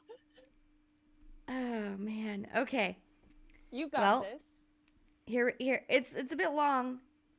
And it's half right and half wrong. So we could just like do the first half. But I'll read the whole thing and you can decide. Okay. All right. Monkey, black cat, and shark off to their treehouse they embark. Excitement builds as they climb high to their headquarters in the sky. Lucky mystery box, what's inside? 50 blue keys, a wild ride. Unlocking secrets one by one. Their adventures have just begun. So that part's good. That one works. That's not cute. bad. Yeah, I think that's But it keeps going for a while. So we got with each key a new door appears, leading them to magical spheres. With wonder and awe they explore, discovering treasures they adore. Lucky mystery box, what's inside? 50 blue keys, a wild ride. Unlocking secrets one by one, their adventures have just begun. With each key they journey far, to places near and places bizarre. Their friendship strong, their spirits high, together they reach for the sky. Lucky mystery box, what's inside? 50 blue keys, a wild ride. Unlocking secrets one by one, their adventures have just begun. So let's join Monkey, Black Cat, and Shark and set out on adventures that spark. With a lucky mystery box in hand, the possibilities are simply grand. Oh, that's cute. That is cute. That can definitely be a lullaby story for Little Monkey. Yeah. Little LBS. Yeah. You'll have to Little just Monkey like LBS. clip this part of the video and and then like copy and paste the captions so you'll have it. Or I could just send this to you. And then I think he's gonna Oh, yeah. lose his mind when he watches himself to like when he's replaying and he's on there. Because I told him he was gonna be on TV tonight. So Sweetie pie. Yeah. Yeah, he's probably just gonna want to like see himself like pop in. over and over again. Mom already knows. Share. Okay, how do I copy and paste within this thing? Okay, because I'm going to send it to you so that you have it. Scroll, come on. Why? Okay. Copy. He needs his lullaby tonight. He better be asleep. It's after midnight. Oh snap! That's right. Okay, he needs his lullaby tomorrow. Yes. Yeah. Essential. Okay. Well, while Korkio is sending this out, PBL, would you like to give any shout outs for while you're on? Oh, okay. I just had so much fun in Vegas. I mean, I shout out everybody I met there. With the Chavo. We got time. Chavo and what is he going by now? Mr. Mrs. Chavo. Mr. and Mrs. Chavo Chip. Yes, Yeah. they're awesome. We had such a great time with them. That was so much fun. And Kevo, thank you for my QB. I love him. And Bardo and True Boy. I mean, True Boy, thank you for introducing me to the game, because I wouldn't have found it on Reddit like everyone else. We need to thank The True Boy OGs. for that too. Yeah, we do. Because Yeah, I feel like True Boy has been a part of like my inception of the game also. I have to say, I'm like shocked that I ended up on a podcast before him, because he's opened a purple vault. He's done all this shit. No one's He hasn't been on IT Guy? never been on a podcast. I win at Wait, I thought he was on Zach and Beats or IT Guy at some point. No, I would have known that. But I have listened to, I like am a podcast junkie for a lot of things, but he's never been on it. So I beat him.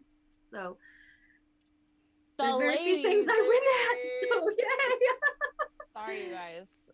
We've Yeah, got to give I'm a platform to our ladies. So Ladies kinda first, shocked always by ladies that, first. That Mhm. no one ever that he hasn't been. I don't know. Maybe Wait, but I really want to get True Boy on this, because it feels like sacrilegious that he has not been on a podcast yet. So Yeah, it shocked me, like after the purple thing, that he didn't get asked or anything. So but maybe after Vegas, because he's really fun. So yeah, he'd be a True good Boy, will you guest. come on as a ladies man of the hunt? See? I see that you're in the chat, so Mhm. no, Probably- no I'm pressure probably or getting 100 anything. text messages. Fuck you. No, we love True Boy here. But He knows it. I can't see text messages right now, True Boy. I almost said your Sorry. name. Sorry. I almost doxed you there. But yeah. Yeah, True Boy is the homie.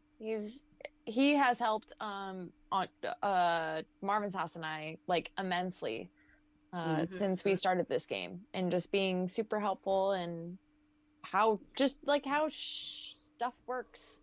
How to navigate it. Yeah, like that was the fun thing for us, is when we started, like we were cross country from each other and we didn't know what we were doing, and he knew a little bit more because he was on Discord and I wasn't right away, and we would try to figure it out because there was no wiki and there was no anything, so it was a fun thing to pass the time during COVID time. And I was still working during COVID, so it just gave me something to take my mind off of it. So it was fun, and I liked that part. I mean, I thank God for the wiki, but I also liked the part of trying to figure things out at first, even though sometimes it was frustrating that you wouldn't figure it out correctly.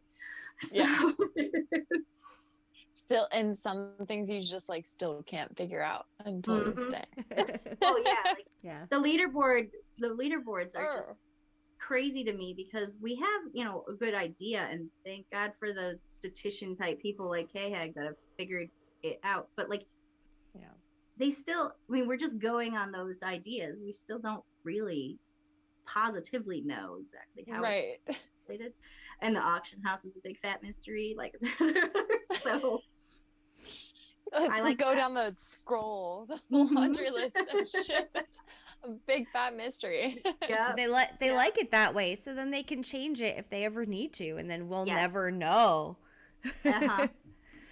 Yeah. I mean, honestly, I like it that way too, because if it was like to the marker, oh yeah, it wouldn't be as fun, right? Like whoever was there first or whatever. Well, and people would be like, I did this many vaults, and maybe you counted wrong. Yeah. Because I count wrong all the time.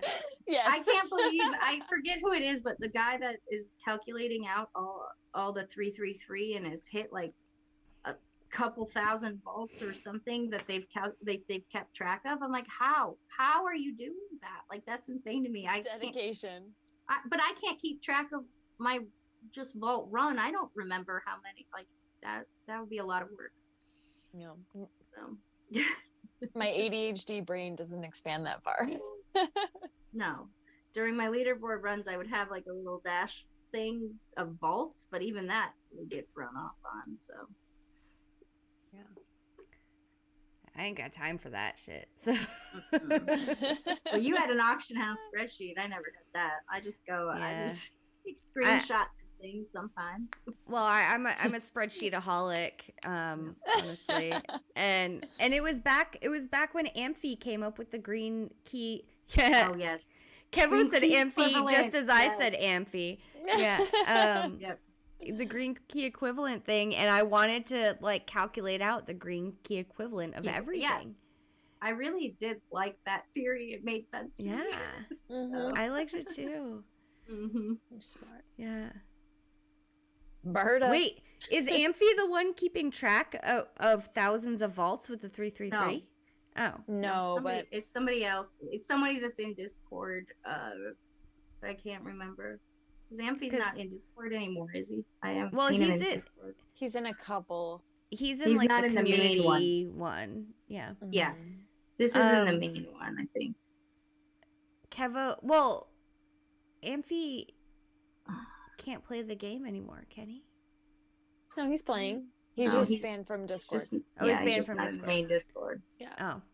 Yeah, because I've seen he bid on something of mine this week, so I know he's playing. Oh. Yeah. He's in the wiki Discord. Like, all the time. Yeah. Kevo says he's a young Albertan with a lot of time. So I don't know if he's talking about Amphi or It's definitely. Yeah. Yeah. But yeah. Anyway. I don't know, the person they were posting about it this week. I just remember seeing it. I'm not on Discord as much as I used to be. I used to be one of those people that, well, back when I was small, you would read everything. And it got overwhelming. Then I took remember reading everything from it. And then Vegas was kind of nice because then I had a chat where I just focused that for a little bit because you could keep up with it kind of. And so now I'm trying to go back. Good for you. But now I'm trying to go back to the Hunters Hangout. I just go a little bit, just every so often. And then I like the community one and the other ones. So I try to stay on there a little bit, but it's overwhelming. Yeah, it's really hard. I'm to the point where I'm just like searching Illusion Weaver and Cuckoo Puff's names. Yeah. I don't even do that anymore. I just let y'all tell me what's going on. I mean, yeah, you have me now, so who cares? Well, and that's why I love all the and yeah, another shout out. Anybody that's done like a podcast or created anything, like, thank you guys, because I love that stuff. So I've listened to every podcast and anything that anyone's ever done, and I really love it. So thank you all. Thank you for like giving us something to make like relevant, because I mean, I'm sure I'm speaking for a lot of us content creators where it's like, hey man, I know there's only a small group of us coin hunters here because it's not released on iOS yet or anything, but it feels really nice to know that we all have a following that cares about the game and is engaging, and we can count on to have, on a weekly basis. So thank you everybody that's listening, and PBL for even joining us tonight. And of course. We've had some badass ladies on this show, and we have. I mean, only badass ladies, but yes. Yeah, totally. I mean, but that was me too. We feel really privileged. Yeah, I listened to everything. Like I listened to every podcast, watched every video, and now that like I don't have time, I feel horrible. Like I can't catch up on any of it, and I don't. All of it. It's going to take me forever. Like, I'm going to have to spend a week just, like, sitting in front of my computer watching all the Coin Hunt Crew videos, all the Beans reports. Because, like, I loved it. Like, I was obsessed. As soon as a podcast dropped or a video dropped, like, I was there. Yep. And I haven't, like, Well, see, I use it as my walking quest thing. Like that's what I listen to when I'm walking. But the hardest thing for me with you guys was I was never listening live. It was always my Monday thing and then I realized I was missing out by not being here to talk with everybody on the chat. So now I'm like, I don't have anything to walk to on Monday because you're like, I've already been there, done that. but I love the little community you guys have created. You've done a really good job, and thank you for representing the girls, because Yeah, it's fun. The latest. Yeah, I love our little community too. We've got so many regulars that just hang out and chat, and it's so nice. Like, we might, say something casually, say something here, and people like remember, like, and I'll have someone message me and be like someone that I might not have even seen talking in the chat would like message me and was like, "Hey, I hope your cruise is great." And it was like a day before I was leaving, and I was like, "How do you even know?" Like, people are paying attention. I'm not used to this. I was a little bit nervous going to Vegas that I was going to sound like a stalker, because I feel like I know everybody and I feel like people should know me, but they shouldn't, because I am not on there. Like, I felt the same way. Or I'm like meeting people like, "Oh my God, yeah, you did your blah blah blah blah," and they're like, "Huh?" I pay too much attention. Ignore me. Totally can relate though. Yeah. Because it's I mean, we all are kind of like, as weird as it is, one big happy family here, even though it can get really crazy, and it's only going to get more crazy as the player base, grows and expands. But that's why I feel like right now is the best time to like hone in on the people that are like, "Yo, we've been here for the past like 2 or 3 years. Like, let's like all gather in now for a quick poker tournament, and then we're all gonna love each other after this, because we're, about to embrace, who knows, thousands, millions, who I hope a lot of new players, a lot of new right? people. Yeah, it's interesting. It's gonna be like a whole different dynamic. If you think about us, like the people that are well-known names in this community, that we all have like some level of obsessive personalities or addictive personalities, right? All of us do. But it's also, it's it's positive though. It's not like we're crazy. We're not stalkers, but we pay attention and we remember, we stay on top of shit because we care so much and we love it. And so I would hope that anyone that put themselves out there as a content creator would expect that most of the people, if you know their name, then they know everything that you've ever said on your show. Yeah. Oh dear God, I hope not. I mean, I remember so many of the things like Zach and Beat said and IT guy said, and like, and even though the UK guys didn't have anything for very long, like I loved their shows and listened. They were on today on the other one. So I'm excited to hear about it, because I haven't listened to it yet, but all right, come back. So nice. Okay. Yeah. Sweet. Yeah. I feel like to have them back. I want someone from like some of the other countries to like put something out there. Like needs to start a podcast. Yes. I'd be so down for J-Holo, Toby, Taba, whoever, if topped Chavo, off a couple. Yeah, if Chavo's arch nemesis wins this month, then he needs a podcast. Exactly. And Chavo can cry in the background. If it's not the Mrs. Chavo Jip. Yes. Sorry. She's got her medal. She's already the winner. Winner in everybody's hearts. But we love you though, Chavo. You better place top 5 or else you're never, ever gonna hear the end of it. So you better stay right there, buddy. All right. Well, I can't stop yawning and my eyes are watering. So. Oh no! All right, we gotta get Korkio out of here. Thank you guys. PBLandLBS. Yes. It's been a long time coming. Obviously, you've been a long time supporter of the stream, and we've been dropping the ball when it comes to guests. So thank you so much for coming on today and like literally carrying this conversation like you're one of the ladies. But Yeah. You literally just Good. jumped right in, and it was like, all right, cool, we're gang's all here. this is Yep.